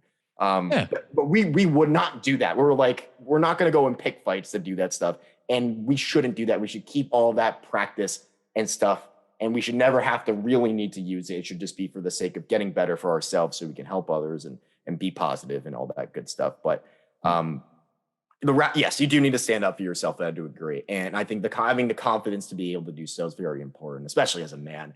Especially in school. Guess what? That's where all the ego and stuff, most of the time, it's like you did all the things that you would have done as a kid, but you didn't know any better back then. And that's when the bullies and all the stuff was back then, and all that other stuff that you were dealing with the tribalism, with the egotism, with the lack of fear of confrontation, and the groups and the gangs and this, that. And it was all within that little, like. Yeah, I miss those days, because now you have free reign to talk shit to somebody who can beat you up, because out of fear that, if they do beat you up, you can sue them. Because it's different. There's certain kind of guys where it's like, they're cocky, but they're cocky in a way where they know, like, touch me and I'll sue type of thing. And it's like, hey, like that's not good either. You see these sports, that pisses me, not that much pisses me off, but I watch these guys on TV talk shit about these athletes, and I'm like, man, would you say it to their face? I see these guys on the internet. I'm like, would you say it to these guys' face? Like, guys in a crowd. My dad was always great for that. He's like, you see these guys in a crowd talking from the 18th row and the upper deck, yelling at this guy who's 6'8", 250 pounds, like calling him names. And it's like, come on. Like, I don't know. It's like, this guy doesn't know how to play football. I'm like, yeah, I think he does. He's there for a reason. The other guy's probably a little better, or you know what? Maybe you think it didn't occur to him to do that. He's a professional athlete. He's making the decisions, and he's the one out there. Trust me. So maybe he didn't make the perfect decision in the grand scheme of things, but like, trust me, he's there for a reason. Like, a lot of people are just, they jump into the conclusions there. It's very easy to play. What do they call it? Like a backseat driver, or like Monday morning quarterback. Thank you. So let's transition. What's your nutrition like, and what's your workout schedule like these days? Since you had, with your background, what's it like now? It's very interesting. It has changed drastically over the course of the years. Originally, my main goal was to put on size. Again, 107 pounds. Nowadays, I sit around like 150 or so. Like, I'm like 146 now. I cut a little fat off. For a while, the thing is, I'm still young, and I can get away with a lot with what I'm putting in my body and stuff. And, to a degree, I'm not someone who gains tremendous amounts of body fat easily. And I have a high metabolism. So for me, macros and things were working very well.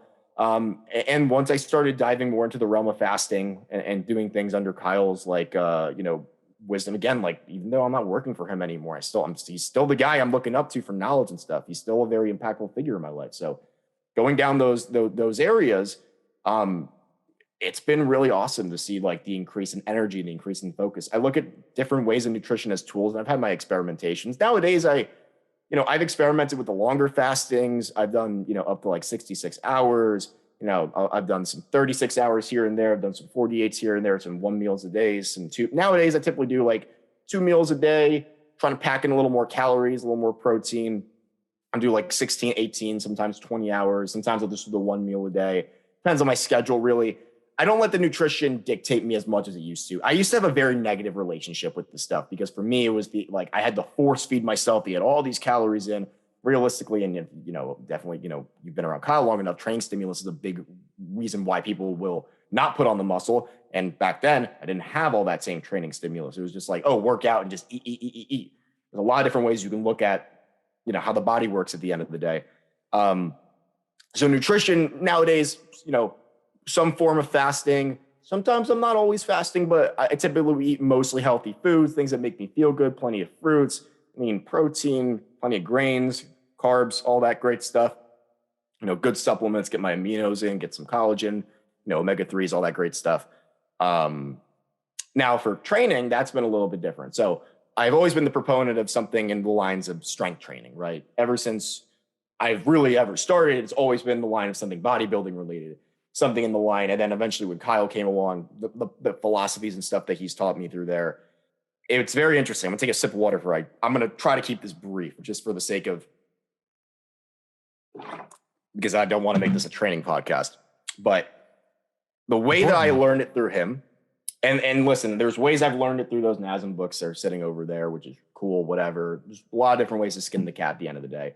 And the way that I've learned it from him would be classify things in terms of push-pull, horizontal and vertical, knee dominant, hip dominant, which would be classified into single leg and bilateral, 2 legs, 1 leg, and then core and carry and accessories, which would be like, your pow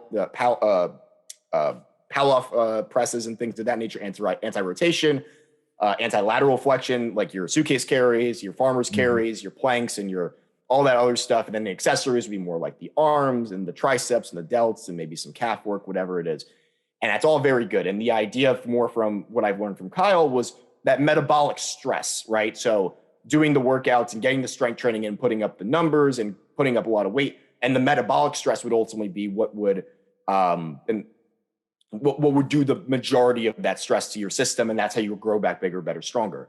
There's other ways that you can ultimately gain a lot of strength, and it's for mechanical leverage. That's where I put a lot of my time and energy and attention into.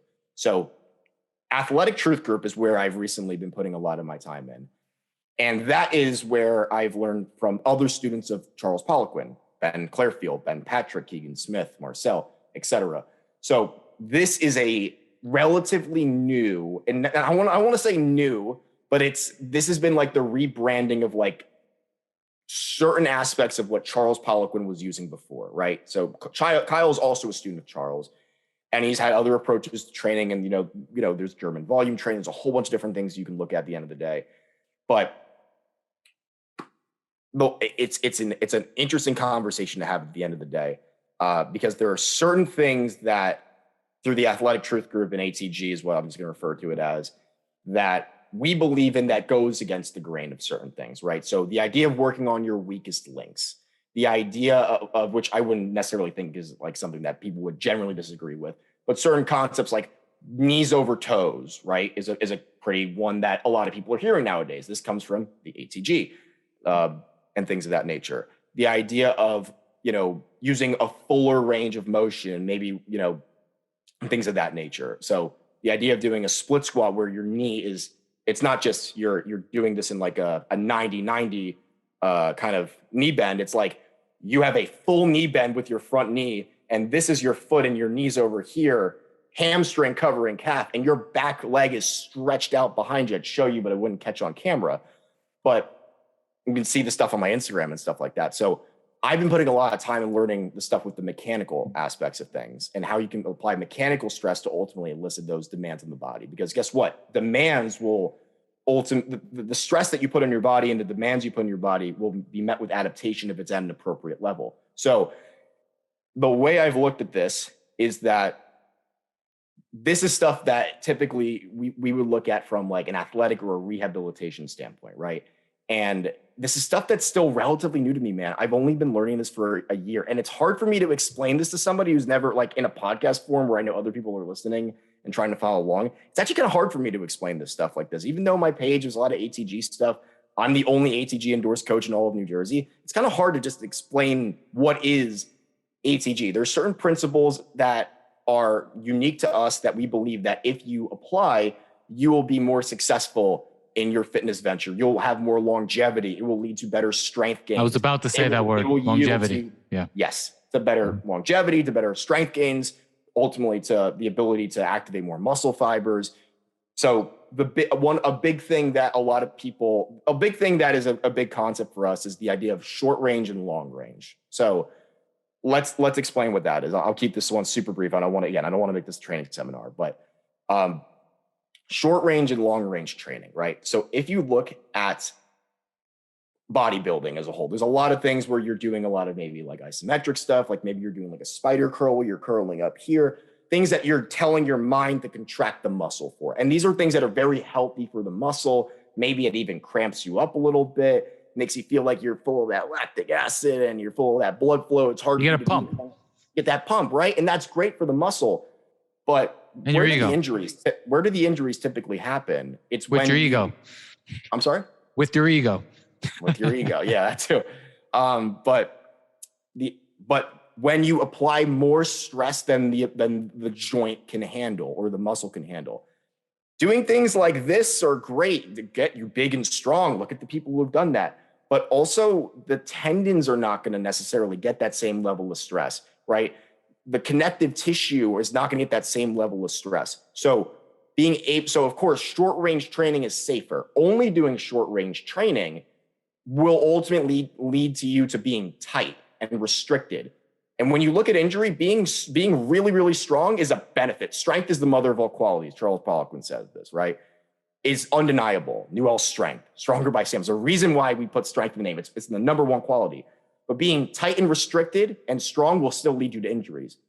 On the other end of things, being a ballerina, being really flexible, doing the back bends and all this other great stuff, that's great. But if you're weak, still going to get injured. You need to be strong, but you need to be long. You need to be able to have strength through these great ranges of motion, right? So you see the athletes like who can do the German hangs where they're hanging from the rings like this and doing things where their shoulders are in super, super levels of extension back over here. You know, you see the people who are able to do the ATG split squat, knees over toe with a barbell heavy on their back or behind the neck press, great ranges of motion, or really strong external rotators, you know, things of this nature where you're strong in these long range exercises, being able to do Nordics, right? These freak athlete movements, being able to be athleticism is a great symbol. And Kyle talks about being able to do things with power. Again, a lot of these things have commonalities, man. They're not so far removed from because it comes from this source, still comes from the source, even if it's kind of coming off branching paths. A lot of similarities with these things. Maybe not all be the same school of thoughts. Maybe some people have some different opinions or not, but I digress. Being able to use your knees through full knee bend. These are things that are ultimately going to make your knees stronger, the tendons and the ligaments and things. But that's not where you start. You have to work your way into there. You have to progress your way into there. So we're people who believe that the truth that if you are, and again, it kind of sounds a little culty if you say things like truth, but if you are someone who is going to ultimately work through full knee bend and take your time and work and progress over there, that you will have more strength when you're doing the other things. And guess what? And there could be times where your knees go over your toes.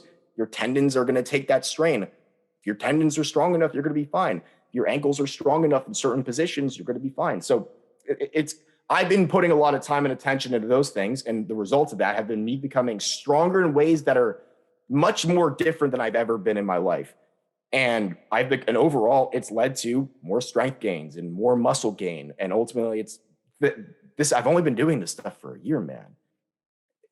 The amount of accumulative effects that this will have over time is going to be very great. The health and longevity of it, amazing. But the strength gains, it's going to be great. So that's where I've been with my training. Anyway, sorry, I didn't really know how to introduce the topic either. But that's a great.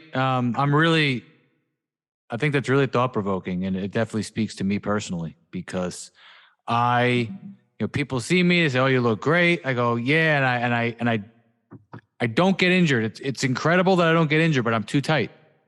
And what I've been fighting with for the last couple of years is I'm going to get hurt. I'm going to be too tight, and I'm not. And it bothers me. I'm 38, but I can't keep up with the people that are 25, 30 on a basketball court anymore. Like I saw myself on tape. I was out in Vegas visiting my friend I was talking about, the one that, we battled on the court. And I saw myself on tape and I was like, ugh, I'm the old guy on the court. Oh my God, what's going on out there? I'm only 38. I look strong, but like I wasn't moving, relatively speaking, compared to these guys who are in their 20s.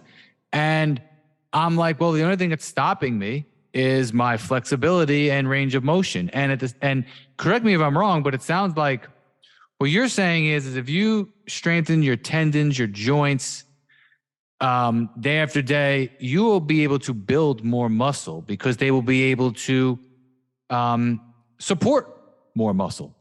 Is that right? This is a large part. Yes. Thank you for making it easier. But getting strong through a full range of motion is what I will say sometimes. But again, a full range of motion for a short range curl is still short range, but short range, long range, this isn't a language that is really existing outside of ATG is the thing. So it's hard to have these conversations because I don't even know where to start with some people. Right.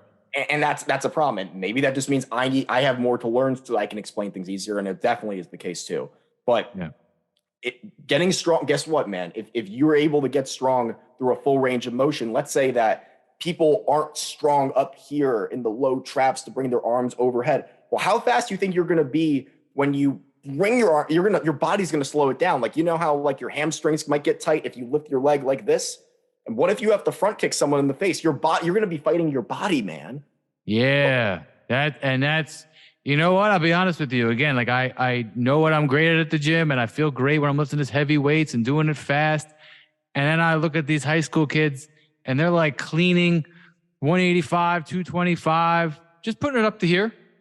And I go to do it with like 135 and I do it. And I'm like, yo, that was hard. I was like, oh my God, my body's going to snap if I did a 185 right now. I am really weak.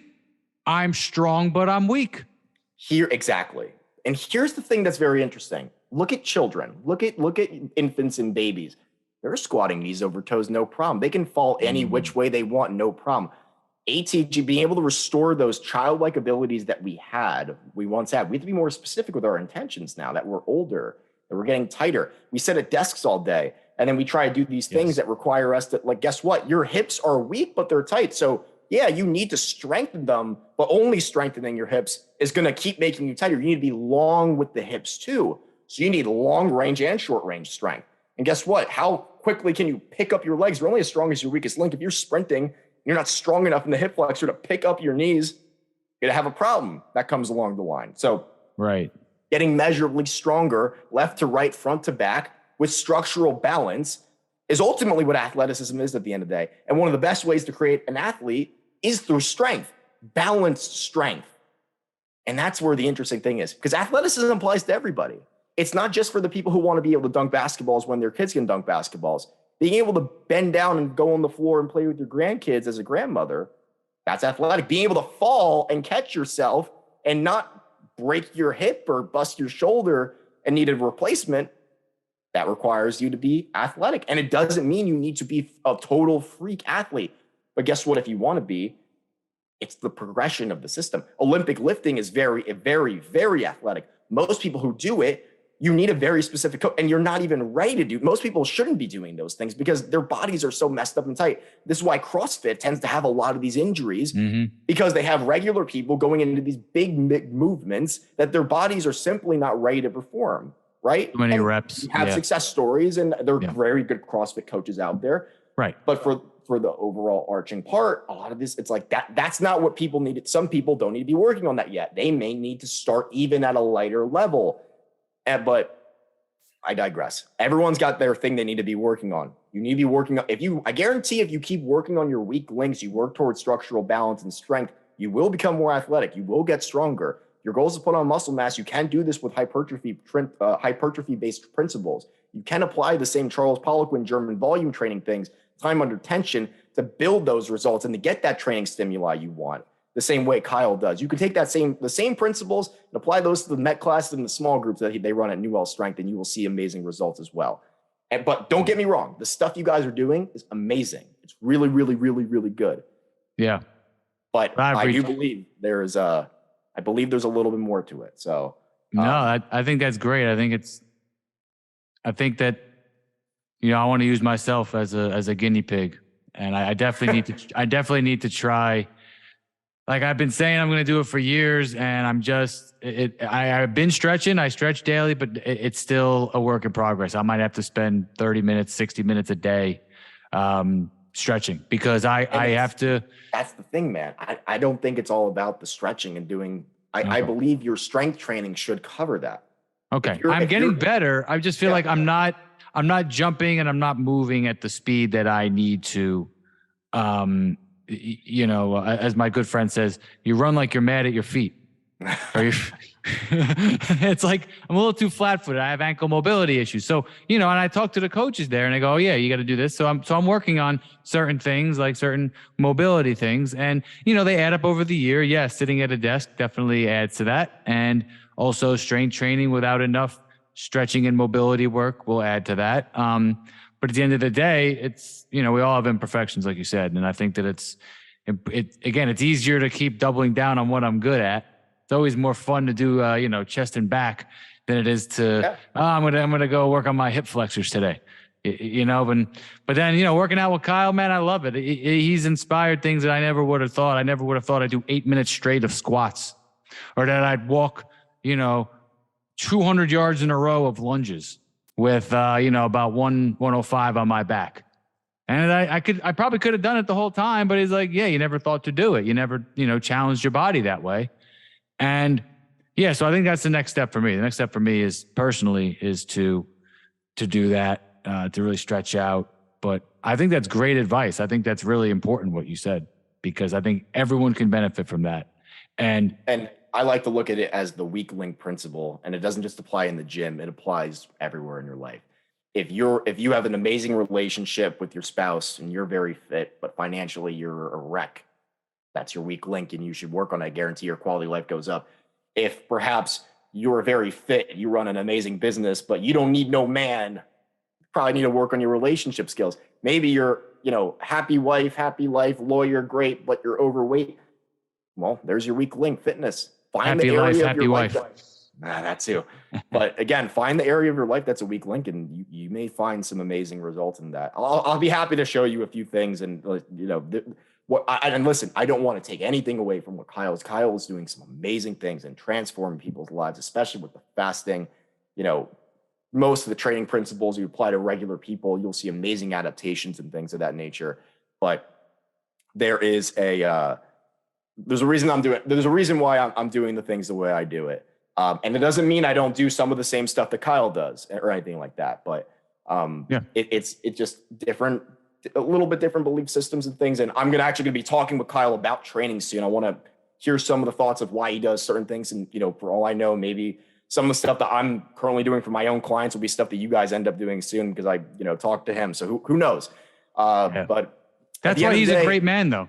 That's why he's great, because, I've known that guy, I consider him a very good friend now, and I've known him for about 2.5 years. I've never come close to arguing with him once. Because he'd be like, okay, I see your point, and he'll respect your opinion, and he may be like, I completely disagree, but he'll think about it. If he respects you as a person, he'll be like, okay, I see where you're coming from there. If you bring up points, and I think he's a great example for everybody. It's like he's confident, but he's willing to humble himself and say, maybe I don't know everything. At least that's what I've got out of him. He taught me he gave me the foundation as a coach. Yeah. And then here I am. I'm like, I want to talk to you about coaching, because I think I might have something that might be able to help your clients and everything like that. And I, be happy to talk to your coaches as well. Shared some of the stuff that I've learned, like talk coaches. But he's been on here. He's been on here a couple of times, and it's like I want people to listen to him, listen to you, listen to other people. I had a guy, Julio, who has a juice business and he's vegan. So we were talking about that lifestyle. So it's like I want people to just say, okay, this is good information out there. I'm going to pick what's right for me. I think that's the most important point. Not having the bias and saying, like, I'm open to new information. I'm open to looking at different things, because guess what? If there's things that you've never done before, the odds are the amount of gains that you can make by going towards those things would be astronomical. If you've never done jujitsu in your life, you've never done a martial art, go ahead and you do it. Even if it's not the best jujitsu in the world, even if I'm the one showing you and I'm a blue belt, Kyle's a blue belt. Even if I show you it, there's only up to go. You know what I mean? Right. Like the odds are it's, within reason, of course, with I'm not trying to be crazy. Like somebody's like, oh, I'm going to show you how to lift weight. And you see that guy doing some weird shit that's going to hurt you, obviously different story, whatever. But so I'm going to be careful with how I make that, but you get my general point with this. There's a lot, you have to be able to be open-minded to new opinions, new thoughts. And that's what can be game changing for a lot of people, man. People need to stop being within their own bubble of what their comfort zone is, or maybe what they've been taught in the past. Be open to new information, be open to new ways of thinking. And that's where, especially in today's day and age, where communication is such at a high level, where everything's available at your fingertips, you can evolve rapidly. And I believe that's the reason I'm the way I am at 24. And where do you think I'm going to be by the time I'm your age, Kyle's age? Who freaking knows? Yeah. Listen, I think a man's prime is 35 to 50. So, I'm getting to mine, or I'm in mine. You're not even, bro, you're young. You got plenty of time, man. But I like to put to put the icing on the workout conversation. I'm going to call it the child corollary, because you want to move like you did when we were children, but then you want to be able to play with your grandchildren when you're 60, 70 years old. I think that's something I've always thought that, you know, especially when I became a father. Kyle eventually said it too, but I thought that many years ago. And I was like, yo, I'm playing with my kid right now and I'm happy that I'm young. I'm like, hey, when I have grandkids, you know, great grandkids, you know, knock on wood, like I want to be that guy who's moving around with them. I want to lift and work out for not necessarily, yeah, of course we all want to look good. Yeah, we want to play sports good. I think it's number one, you know, to be competitive in sports. Number two, to look good. But like, that's initially what it was when I was younger. And I'm like, no, it's to play with your family and stay active and like lift for life, you know? Be able to live life. Yeah. Be able to live life, bro. I don't want to have to be concerned about going up and down stairs. I don't want to be concerned about having to be someone wiping my butt at a certain point in time or tying my shoes because I can't reach them. Of course, I'm 24. I don't got to worry about that stuff. Even if I live the worst possible health lifestyle imaginable for a very long time, I would have to put miles and miles on this body. But it's statistically very unlikely to happen if I stay on top of my stuff. You know what I mean? You know, you may not be able to dunk the basketball. Maybe you can still jump over chairs in your 80s. You know what I mean? Like you'll still be strong and you'll still be, you know, have the coordination and things. You keep working on these things, man. Yeah. And guess what? It's not just about improvement from rehabilitation standpoints. I've had people with grade 3 ACL tears that instead of going to surgeries, they've worked with me and they've said, I don't need the surgery. I'm good. That's my strong leg now, actually. Using those same principles. People with really bad I've had people come off of ACL surgeries and they've used these principles to rehab faster. Again, from the knees to having people with really, really, really bad shoulders where they can't quite get it overhead and it causes the pain and the impingement. And now they're fine to come here. They're fine to come over here. I was able to get to a point where I'm able to do back bends, put my hands on the floor and do that thing. I never practiced it. I worked on opening up mobility through strength training. I was able to do those things. You know, healthier elbows. I was able to take rehabilitation a lot of times into my own hands. And if I don't know something, I'm going to go to a coach who knows more. And don't get me wrong, I've been a physical therapist for hands-on assessments just to check a few things when I've been stupid in jiu-jitsu and hurt myself. But it's odds are that there is a lot of things that we're going to be able to do. Athleticism is going to change drastically in the next 5-10 years. Nordics are going to become common. People are going to become extremely, extremely bulletproof. Injury rates going to be able to go down. ATG is going to this stuff's going to catch on very quickly. It's still very new. A lot of people look against it. Everyone just thinks it's, you know, ankle flexion or doing a couple of weird looking squats, or they don't understand that this is all really just it's specific strength training with certain principles. And it is hard to explain. If it was easy to explain, I would just explain it very easily, but you have to really see it to believe it. And you have to experience it to be able to open up my hips like this. I can stretch in ways that make me feel relief that I couldn't have gotten before. It's radical, man. I feel more confident in my body. I feel like I can put more demand and mileage on it. I can ask more of it, and it's not going to wear and tear at certain angles. I can fall in weird ways. I remember one time I was hiking, and the rock I was on in hiking sandals, by the way, super thin, like that thin, minimalist shoes, slipped underneath me. My ankle caught like this, and my leg was like this. It was fine. No problem. Because I strengthened up my ankles. My ankles were fine to handle it. No bruising, no swelling, no nothing. It's really radical to see how strong the human body can really get in these positions, man.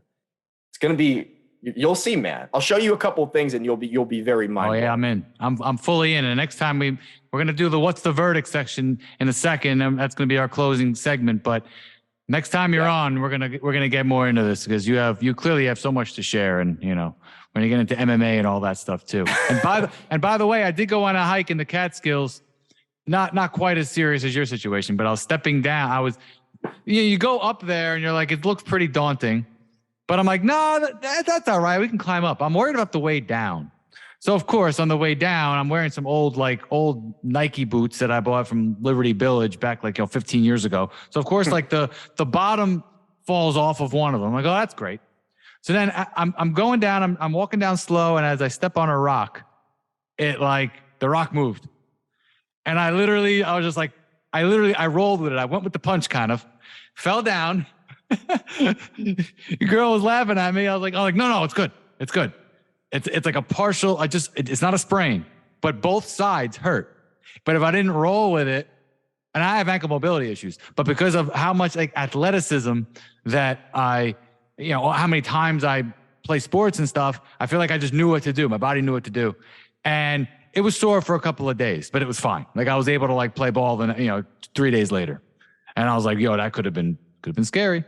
Yeah, because The Rock moved, like literally just came out from under me. You would have been fine. You would have been running down, but it's having listen, man, it's having the tools to not only find things that if you're injured, rehabilitate yourself and build from the ground up at a very regressed level, but also go to a level where you become stronger than you were before in a way that's like impactful and measurable, and that changes your quality of life in a drastic way. It's very odd and provoking. And beyond just strength training, like, yeah, anything will get you strong, but you'll definitely get strong. Anyway, I'm not gonna go through. I'll go all day on this. What's the verdict, man? What's the verdict? All right, 5 questions. All right. Sure. So number 1, you are in a fictional world. You're a general manager and you're starting a team. You have no coaches, nothing. You're just starting a team in the NBA. Would you draft Michael Jordan, 22-year-old Michael Jordan, or 22-year-old LeBron James? And why? With my limited basketball knowledge, this is interesting. I've always been more of the Kobe guy anyway. I can't give you a why because I don't have enough knowledge in basketball. But I would. I can't answer that one, man. I'm sorry. Okay. I don't know. That's all good. Yeah. So Kobe. Yeah. I love Kobe. I just rooted against him because he emulated Michael Jordan a little too much for me. But it's fine, man. I was a Jordan guy out of like, whatever you would call it. Like, I guess it's mainstream, whatever it was. And of course, like you want to aspire to be the best guys, and LeBron is definitely one of those best guys too. But I don't know specifically enough about either one of them to say which one of those would I put on a general managing team. That's an important point you just said. If you don't know something, say you don't know. So many people always want to like give an answer when they don't know something. I personally would pick Michael Jordan because he played in an era where you were able to like hand check guys and where they had centers in the paint. So if you see a lot of his highlights and great games, he was dunking over guys like 7 feet tall, but the guys guarding him on the perimeter were a lot smaller, not quite as athletic. But LeBron plays in an era with more athletic people, but it's spaced out more. And there's a defensive 3-second rule where you can't be in the lane on defense for more than 3 seconds. So the lane is wide open. So there's pros and cons to both eras. I just look at it like Michael Jordan had this killer mindset. It made him more of an asshole off the court. As you get older, you realize. When you said general manager, I'm thinking you mean like a team or a store, not like a basketball team, man. Like, okay, fairness. I think LeBron is probably the better basketball player. Okay, if that's what you're asking me. Yeah, just in terms general of manager. No, I thought you meant like in terms of like leadership skills or something. I'm like, I don't know enough about their backgrounds and stuff, but I would say just for recency's sake, I think the best players we have on earth are the ones that we have today, with certain exceptions. I think Jordan was obviously one of the greatest, but I would likely pick LeBron James. I got to work on my phrasing. All right. No, I probably looked too much into it. Fairness. Fine. There you go. I also don't know enough about basketball. That doesn't change, though. Anyway, go on. All right. All right. Do you like football or no? I used to know a little bit about football. All right. Well, this is more of a philosophical question. Sure. So same thing. You're the general manager of a football team, Sam. Okay. Thank you. And so you can draft one of 2 players starting a team, 22-year-old Tom Brady or 22-year-old Patrick Mahomes, who's the current best player in the league. I can't give you that answer either, man. I'm not that big sports guy. I just definitely don't know.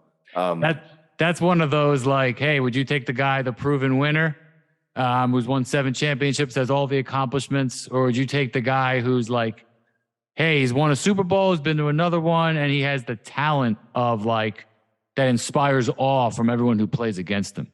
It's like, I think if this guy, a current guy, wins few more championships, has some longevity, it's like he's got the better argument. Even if someone wins more championships, which a lot of it is Tom Brady, but a lot of it's a team accomplishment and circumstance. And again, I talk about. I would have to look at statistics. Like it's money circumstance and that's the thing when it comes to philosophy, because like I say to people, Tom Brady is the greatest, most accomplished player ever, but he's also the luckiest. And people get mad when I say he's also the luckiest. Like, no, he just had a lot of really lucky things that have happened. Like both things can be true, like. Absolutely. You got to consider the variables, man. Yeah. And team sports don't really do it for me anymore, bro. I watch UFC and I watch MMA, and that's like the one-on-one sports are the ones that I can kind of just get down a little bit more with. Don't get me wrong. Love team sport. I think they're awesome. But once you watch one of my favorite movies is Warrior. You like that movie with Tom Hardy? That's a wild one. Yeah, that was a good one. All right, that's up your alley. All right, next time we're talking MMA. All right, number 3, fasting. This is an easy one. Fasting, is it overrated or underrated?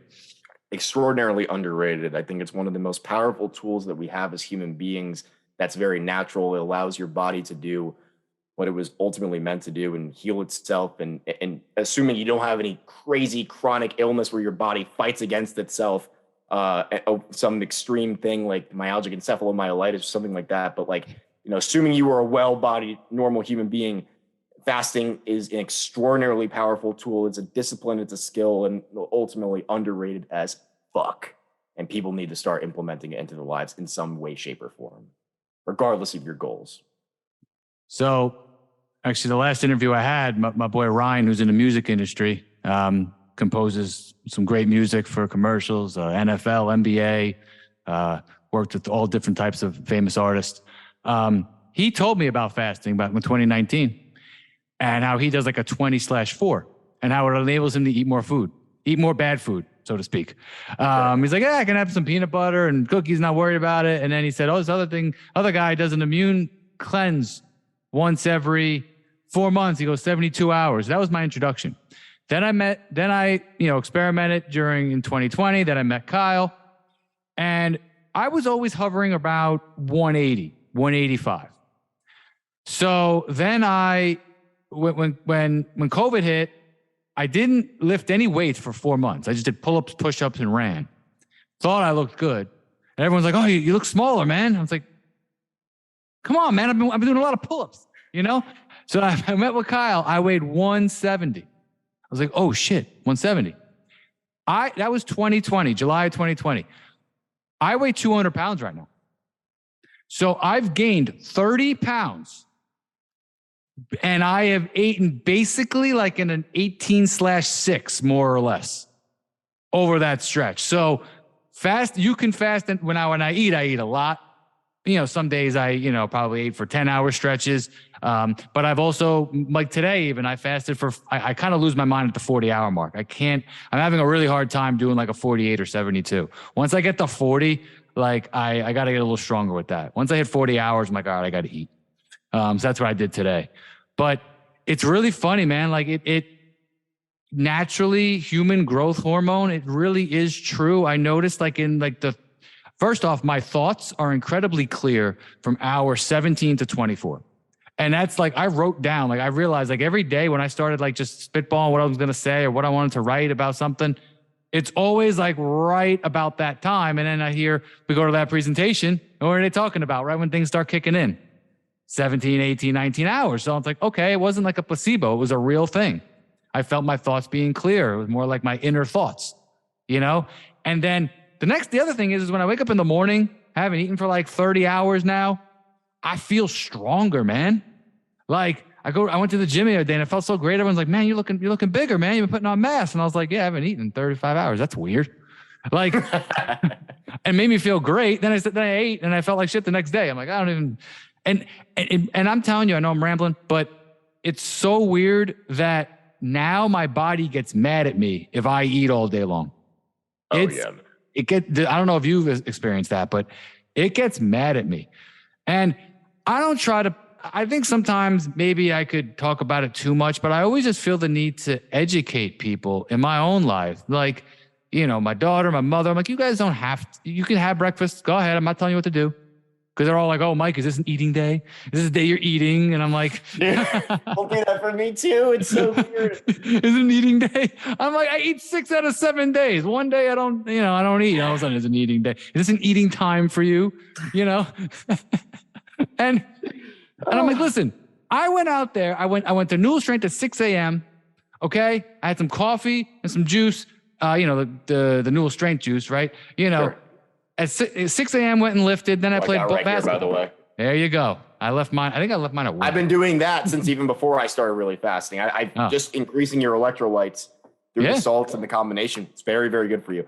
I don't use the baking soda because I didn't really want to. I use iodine salt instead just to get more salt in. Iodine's a good supplement for you anyway because your body it's not naturally found in the body or whatever the hell it is, or not all salts have it. But yeah, it keeps your potassium and sodium up, right? And the pink salt. Yep, absolutely. Yeah. And I make it the night before, put it in the fridge. Boom. It's the whole gallon. I do that combination, 1 teaspoon of all of it instead of the quarter, but for the whole gallon. Right. What was I going to say with the fasting though? Dude, it's so powerful. And dude, I will tell you right now, it is a superpower with work. Because if I have lunch and then I try to do work after, there's no freaking way. I can't focus. Like if I have to be creative, it's just like, I'm tired. Dude, I'm not gonna lie. I ate at like 2:00 today because I was like, oh, I'm gonna do this and then I'm gonna eat at this hour so I can do this podcast. I tried to do some work in between that time and I was like, yep, that lunch coma. I know. Well, I had a huge amount of carbs at that meal. And then I had a meal just before this, so I had 2 meals today. Yeah. Well, I'll tell you, man, typically I'm not going to eat until my workday is done. And I also didn't want to eat this late at night after the podcast. So I was like, all right, I'll just do my 2 meals. It's funny. We had the same exact mindset. I was like, yeah, I'm going to do the same. I did the same thing basically. Like, I'm not going to eat later. When my day is done, then I can go eat. I'm going to I get my workout done morning, late morning, whatever it is. I do my other stuff and I'm going to do work. And then when my day's done, and then some of those days it's just a 1 meal a day. I have a really, really big dinner and that's great. But then I also struggle with, I got to eat to put on muscle. And so I still fall victim to that old trope. And like that David Goggins approach of, I kind of use that approach of, hey, I'm not special. Yeah, I work out a lot, but at the end of the day, I'm not special. It's not my metabolism. I can go out there, I can go lift, then I can go play basketball for 2-3 hours, which is a ton. I mean, that's burning 2,000 calories, probably those combination of those 2 things. And then wait a little bit, maybe take a quick nap, and then I'll eat. And I just tell people close to me, I'm like, I'm not special. You guys saying that you got to have cereal or a muffin or a yogurt before going to sit down to work or go to school. It's like, again, I'm not trying to act like I'm special, but like I was able to do all those things without breakfast. How can you really convince yourself that? Because it's that food addiction. It's an addiction. It's hunger, not appetite. Yes, it's the hunger. It's your you get your hunger confused with the appetite. And I get it, dude. Guess what? If you've never experienced a stomach grumbling before and it can become distracting and then you don't know how to handle those things, you don't have the logical thinking, you become very emotional. Of course, it's very obvious why. Like, it's your human instinct. Your body does that thing and you're like, I need to put food in it. It's literally your body telling you, but then you have to use logical thinking and you can deprogram yourself from that. And you look at the people like Gandhi and stuff. It's like you can detach yourself from these comfort zones and these ideas and these things in your life, and honestly, I think it's real. I'm not trying to say like, you don't want to be better than anybody else. I get that vibe too. But I also think it's cool when you walk in the room, people talk about how hungry they are and blah, blah, blah. And I'm just like, if it came down to it, man, I can go much longer without food than you could. And I would still be fine. I'd beat you and there's nothing you could it's cool to know that stuff. Like, you control your attitude. You controlled. I have more self-control than you. It's one of those things. It's the same thing with jiu-jitsu to a degree. I'm not trying to keep bringing it back to that, but it's like if it came down to it, man, like I'd wreck you. There is no statistical universe where you possibly would ever have an advantage over me. I will know exactly how to do it. And I will have options and I will make choices and I will give you those choices. Which do you want, this arm or that arm? Do you want your elbow or your shoulder? And I will count the time. I'm gonna make it easy for you. And there's nothing you're gonna be able to do to stop me about it. I don't know. You're trying to be like Jean-Claude Van Damme now. It's almost like freaking like sadistic in a way. You're just like, you kind of become like that movie villain, like cool and calculated, but it's like, you know what? Who Jordan Peterson is? Yeah. He once said that a good man is not a soft man. Yes. A good man is a dangerous man that knows how to harness it. And you want to be the warrior in the garden versus the gardener in the war. Or whatever. Yeah, something like that. Yeah. How are you with ice baths? By the way, I will say that's one area I need to improve on in terms of like the mental toughness aspect. All right, I only did it once. Okay, so that answers it for me. I've taken cold showers. Listen, I took cold showers in 2021 a lot, and I was doing well, and I've fallen off the wagon. I gotta get back. I gotta get back to the cold showers. Dude, that is legitimately the hardest thing that you can put. Like for me personally, that is the like ice bath. Wait, you're saying the cold shower is harder than the ice bath? No. The ice baths and things like that, because it's so easy to just jump out or to change it. And that's a lot, like in my opinion, way harder than fasting. I rather fast for 72 hours, whatever the deal is, than do the ice bath. The shit is really hard. Kyle goes out there, 25-degree weather. He's like going in Kyle ice bath. is an absolute psychopath. Okay, different. He's built different, man. It's like, it's the hardest thing I'm going to do all day. He's like morning dump of adrenaline or whatever on his Facebook Live. And he's out here jumping with a headlamp on. It's like, just so I don't wake up the kids. I'm like, this dude is out here in a 32-degree. I've seen people take sheets of ice off these things and jump into them. And they're in there for 3 minutes. Your body goes into shock. It's like, you need to get out of here. We need to protect our organs. And it is not fun. It is painful. It is uncomfortable. It brings out all of your inner anxieties. And guess what? I'm going to Detroit in, I don't know, I'm in 48 hours. I'm going to be there. And the guy over there has the same setup that Kyle does. Oh no. And I'm going to go in there and I'm going to be I'm going to record it and I'm going to post it, even if I don't do well, for my own accountability. I've tried to train in my own bathtub, like with the tap water in New Jersey. That only gets down to like 48 degrees. And I'm only going like hips deep because that's what my thing could do before it overflows. That ain't fun. Those things go colder. Like, you ever been in like 33-degree water, man? You ever been in freaking 34-degree water, cold, down to your shoulder? Like, dude, that is so fucking evil, man. I think I've been in, I feel like there's a spot, I think it's called Soho. It's in Jersey City. It's really nice. It's like a huge spa. And it's like they got hot tubs and cold tubs. You like alternate and stuff. I think I went in like 50-degree water. And I feel like I've gone in an ice bath, maybe like for my fraternity back in the day as like a pledge or something like that. But yeah, like I don't think I've ever gone any lower than 50. And I've gone in the lake. Listen, man, if you're a savage, you go into a running river, because guess what? When you sit in that cold plunge long enough, the water around you will heat up. But guess what? If you start to move a little bit, it gets cold again, because the water around you will heat up. So if you're in something with a constant stream, or if you're in something with like Kyle gets crazy enough, he's going to put a freaking like hot tub jet type of thing set up in there. And let me tell you, don't give him any ideas. Oh, I will, because I want to see him go. He's going to listen to this and go to the next level. I hope he listens. But yeah, that's great. Yeah, now you're inspiring me, man. I gotta stretch, and I gotta mobility and ice baths. All right, but first we go cold showers. I'll let you know how the cold shower goes tomorrow. Jesus Christ, I'm slacking, man. I gotta do better. You're good, man.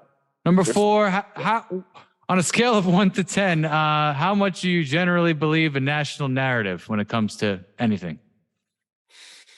Okay, well, I was going to ask you in what regard, but you say for anything. And I believe that we live in a world where there are too many fucking people, okay? You have to be, I don't believe it is logically, if you were the one in charge of the world, I will put it this way. Do you think it would make sense to tell everybody the truth all the time, be completely transparent with all the information that we have? No secrets, no nothing, never. I think that would be very dangerous in the large scheme of things.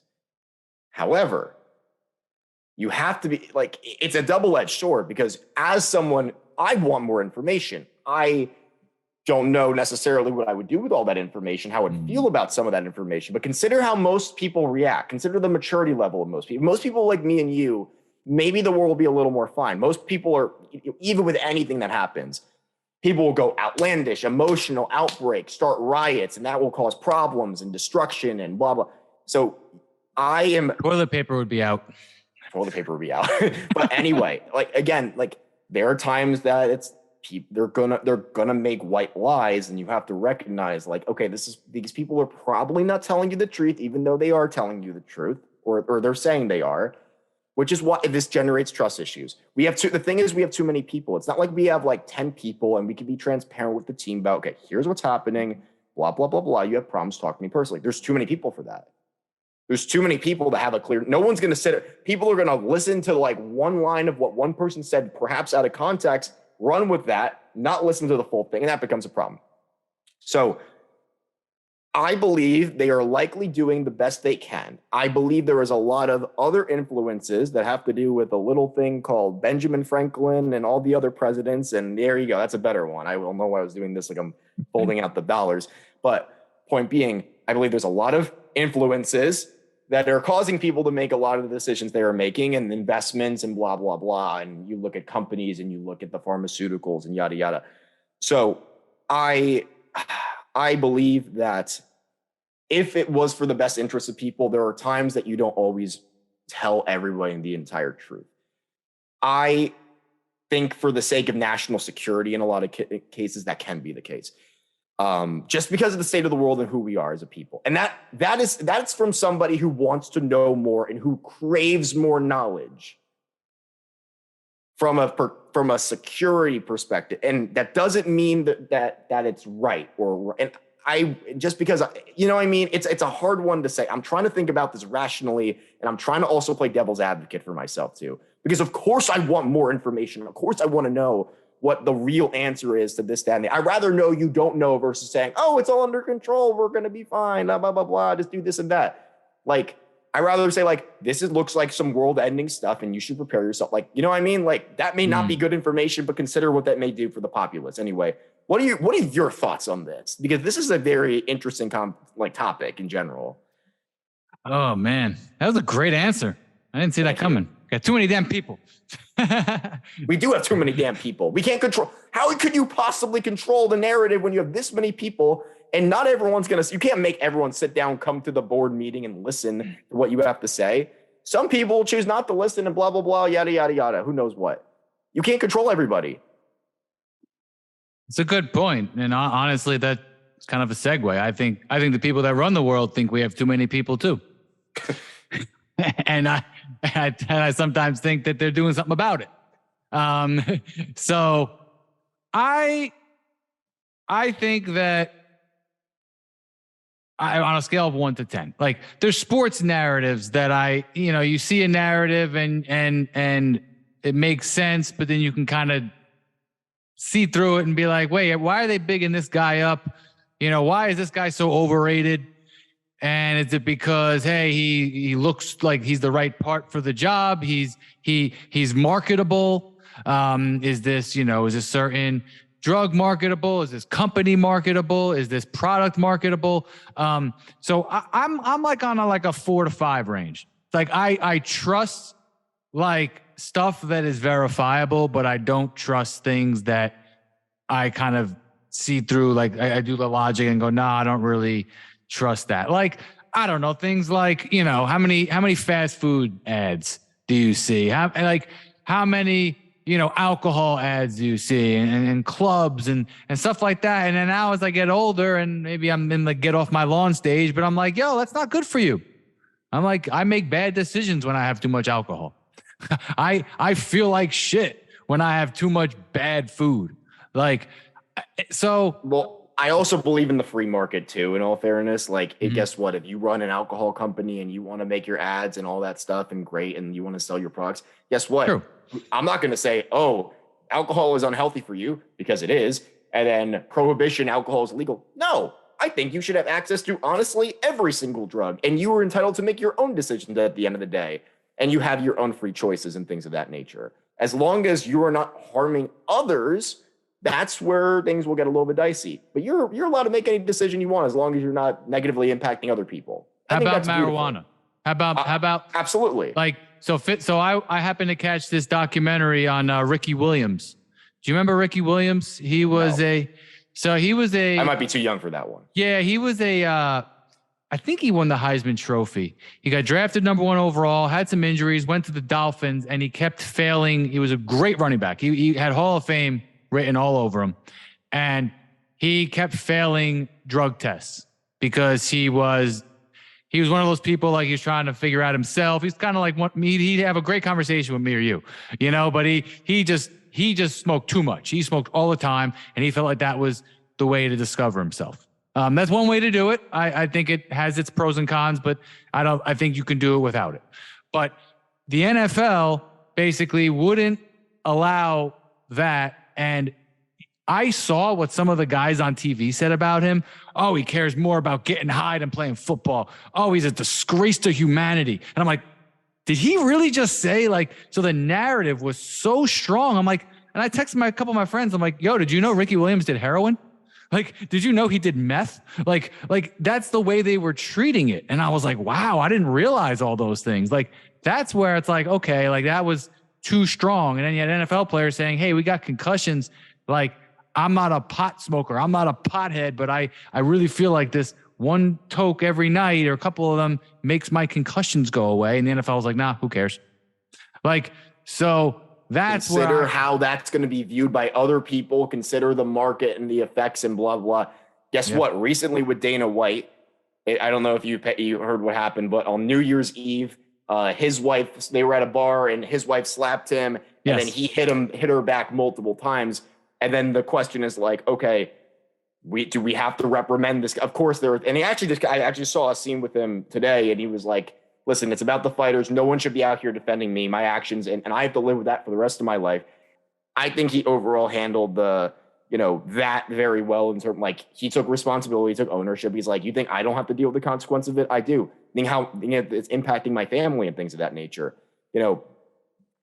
So anyway, but then it's the people in Disney and blah, blah, blah, you should get rid of this guy because it's setting a bad example for blah, blah, blah. It's dude, the narratives, it's a very complicated thing.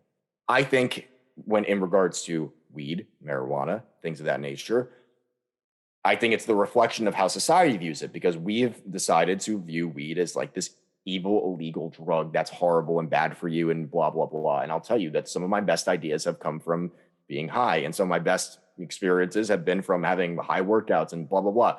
So at the end of the day, I believe there are ways that you can use things, any tool, anything. I can drink so much water that I will have to go to the hospital. You can't keep people from not being safe. And I don't think it's good to have people out here. Everyone's going to be easily impressionable and influenceable. And I think we just need to do a better job at maturing the people who are accessible to TV and accessible to all this media at the end of the day, so they can make their own decisions and recognize hey, this guy does this thing, but just because he does it doesn't mean you should be doing it at blah, blah, blah age. It's oh, so-and-so, whatever you said his name was, or Nick Diaz suspended for smoking weed. It's I'm going to go do it because that's my guy. That's a stupid rationale what children do. And you obviously need to be on top of your children and stuff, of course. However, I don't believe, if that's what you're concerned about, cool. I think you have a good intention with that. And but honest, I don't think this stuff should be illegal. I don't think especially when you look at the benefits of what it could do for a lot of people with their anxiety and their, sometimes their illnesses. A lot of the times, I've talked to people with chronic illnesses. Again, I keep bringing this up because I do know about a lot of this stuff, unfortunately. And I've talked to people who it's I had to get drugs because they didn't approve me my doctors didn't approve me. I had to go from street dealers to get this stuff. And a lot of the times that these people who are in these gangs who are selling these drugs, they're selling it to old people who need these things for pain because they can't get things that are going to ultimately they don't trust me with painkillers. And I don't want to live in this suffering anymore. It's either that or I'm going to take my own life. So, you know what I mean? So it's a very messy situation at the end of the day. I believe we should have access to all of the tools at the end of the day. We live in a society where it shouldn't be locked behind closed doors and the doctors who say, oh, well, you need this and you need that. I believe if you're an adult, you should be able to make your own decisions at the end of the day and live with the consequences of those decisions. I believe, yeah, sure, sign your waiver and recognize what you're doing at the end of the day. And stupid people will ultimately take themselves out. Unfortunately, there are too many people in this world. Maybe that's not the worst thing. I'm joking. That's a joke. It's a joke. But my point being that as adults, we should be, especially if like you have a disease or you have something, you know what I'm saying? Like most people are not just like, oh, I'm just going to use it and I'm going to use it for the sake of abuse. You can't stop all of that, man. Think of all the good that you're potentially stopping with things like that. But especially in a league where it's like this is not, we're not talking about performance enhancing drugs here at the end of the day. No. Arguably. I mean, I don't know. Like I wouldn't look at it that way. Sometimes I'm a little bit too focused in jujitsu when I'm like that. But like, anyway, it's a different conversation, but I can't do it anymore, man. I used to play ball. I used to take a couple of hits and then have some pre-workout. that sounds a little wild. Well, yeah, I'd go shoot around for a half hour and then I'd go lift, and I was in the zone, man. I was in the zone. Yeah. You ever hop on that rowing machine with the God of War soundtrack on your thing, listen to Nordic music and just No, I'm giving me ideas, man. I got enough good ideas already. We're gonna have some good times, man. Now we're gonna be best friends now. But oh boy. Yeah, and then the one time I was going to shoot around and this guy's like, "Oh, we need you. We got a 4-on-4 game." I go, "Oh no. I don't want to play a real game right now." I saw the floor really well, but I couldn't shoot for anything. Yeah, no, it ain't always. I don't think it's always a performance enhancer. But dude, I've heard things about like certain people and like they're using some types of drugs over there and they're not being caught, and like just for like they're on mushrooms or whatever the deal may be, and you know what I mean, like performing in professional leagues and things. But like again, like dude, I think a lot of it is just like. When you're talking about competition, man, like, are you really talking about the safety of the athlete? Are you talking about the performance and the outcome of the game? Or are you talking about public image? Which one is it? You need to be very clear on this. You can't just say this is bad because it's bad. Give me a fucking reason at the end of the day, man. Give me your logic. What are you doing here with this? Yep. And I explain to my kid, I explain to other people. I go, this is just one topic, but hey, it's like alcohols and over the counter, prescription meds are more serious than weed. I go, those things can kill you. Weed, just don't abuse it and then go drive or go on a boat or something like, other than that. For sure. I'm not saying you're gonna pass out. You're going to wake up. You're going to eat half of the things in your fridge and you're going to go back to sleep. Like that's the worst that can happen if you don't leave your house. Dude, I think, guess what? If you're doing this stuff, you get the responsibilities that come with those things. And if you deal with the consequences and responsibility, congratulations. That is what life is at the end of the day. You will get the repercussions of your decisions at the end of the day. Beautiful. I think that's a great system at the end of the day. Because imagine what happened if you didn't do that. Pretty sure that's called like socialism or communism or something like that. Like you may work harder than. Thank you. Whatever the hell it is. So yeah. Anyway. All right. Last one. This is a good one. What are your key mindsets that help you achieve your goals, and what are your goals for the rest of your life? Like we covered a little bit of in terms of my key mindsets to help me accomplish my goals. I mean, I'll keep it simple and things that Kyle taught me. Just basics. Do what you said you would do. It's pretty simple. You need to have actionable plans at the end of the day. You need to execute on them, and you need to start at the level that's appropriate for you, right? So like, it may not be feasible for you to go and just say like, I'm going to go ahead and I'm going to hit, my crazy hour-long workout every single day, multiple times per day. Like if you've never stepped in a gym before, that's not realistic for you to start with. And you need to maybe start a little bit smaller. You need to work on it. You need to build up to it. But you need to push yourself out of your comfort zone. And I am a firm believer that you need to push yourself beyond your threshold within reason. Challenge yourself. There's a little fine line of like, if it's not enough challenge, it's gonna be boring. You don't stick with it. If it's too challenging and overwhelming and daunting, you're never gonna want to come back to it. We like to be challenged as people. You find a lot of people will find that stuff very enjoyable if you find that right balance of it. So I believe in finding ways to make things enjoyable at the end of the day, and having fun with the process of growing and challenging yourself, and logically being able to tell yourself, this thing may not be the most fun thing to do, but I know it's going to make me better, and I value that. And I'm going to do the thing that will ultimately bring me to that person who I want to be at the end of the day.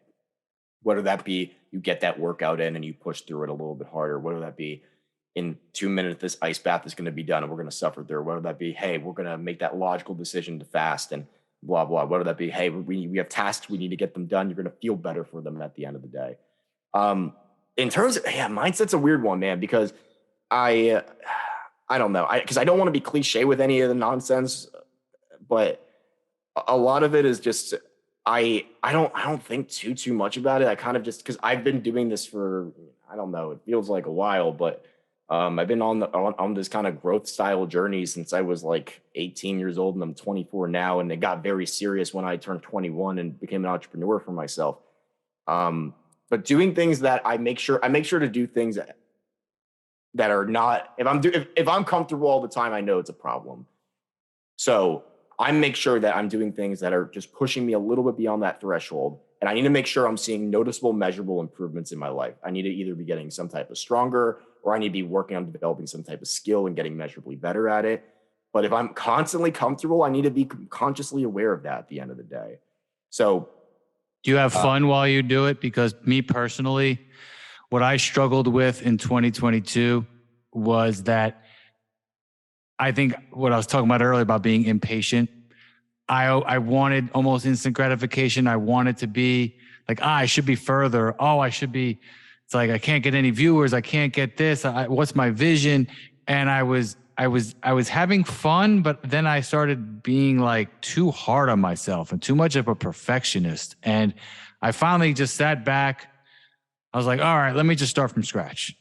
Let me just start. Okay, I'm going to start with these reels. Then I'm going to get back into the podcast. Then I'm going to like figure out my flow and how to make it work and how to make the business work. And I think that's the hardest thing for me personally, is to have fun with the journey rather than be really hard on yourself. Imperfect actions often are better than perfect actions never. And when I started my entrepreneurial journey, it was very hard for me to just not be, how good could you possibly be at the arm bar if you've never done it before? Imagine you can never do that crossover dribble, whatever basketball move, if you've never practiced it. Like if you weren't like world class, amazing speed and accuracy and precision with it, you need to be able to mess up at some point. You need to be able to do it poorly so you can get better at it. Your first episode probably ain't as good as your next one, or your next one, or your next one. Just you got to be able to put in a rep and recognize, if I continue to do this, I will be better at this. I will get better over time. And I know that over the course of time, if I continue to do these things, it will improve.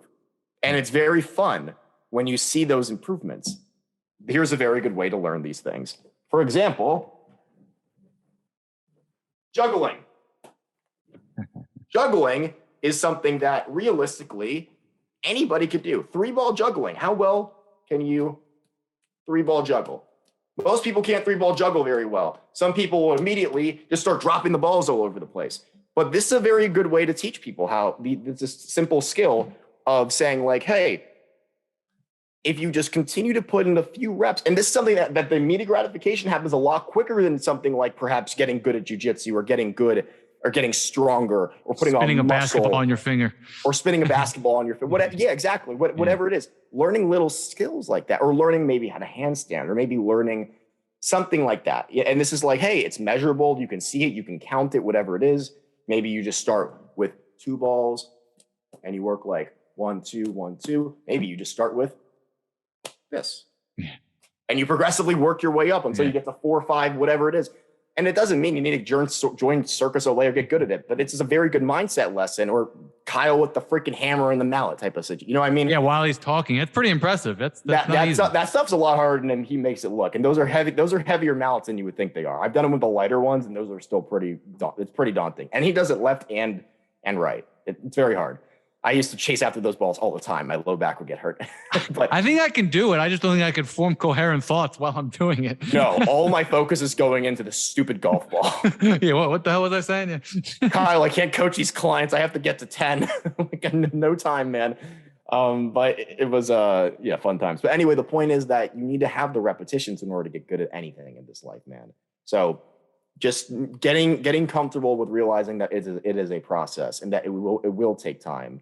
And that, hey, maybe I'll just get a little bit better, and maybe I'm just gonna and sometimes it's frustrating because you don't see that measurable progress, or maybe the other people around you are growing at the same rate or faster, and you feel like you're not keeping up with that shit, and that impacts you in your soul. How can you measure something like jujitsu if your competition has a higher potential for growth and is going more often than you? And that's a harder thing to measure at the end of the day. versus like, oh, I can't look at the DEXA scan, or I can't look at the freaking in-body machine or the scale or whatever it is. You know what I mean? So it is not always easy to do this thing, but just trust in the process that if you're doing the right things under the right people and surround yourself with the right people, if you feel like you're not doing well, you talk to the other people around you, and maybe there was an area you can improve in. Maybe you're just being hard on yourself, because I am very often. There's oftentimes I look at myself and say, damn, I'm not as big or strong or blah, blah as I want to be, or as smart as I want to be. And it takes people like you to come around who've never seen anybody like me before. And they're like, what the hell are you talking about, dude? You're so well off for someone 24. And I look at it because I'm here every single day and I know who I am. And I see myself my lowest lows and highest highs.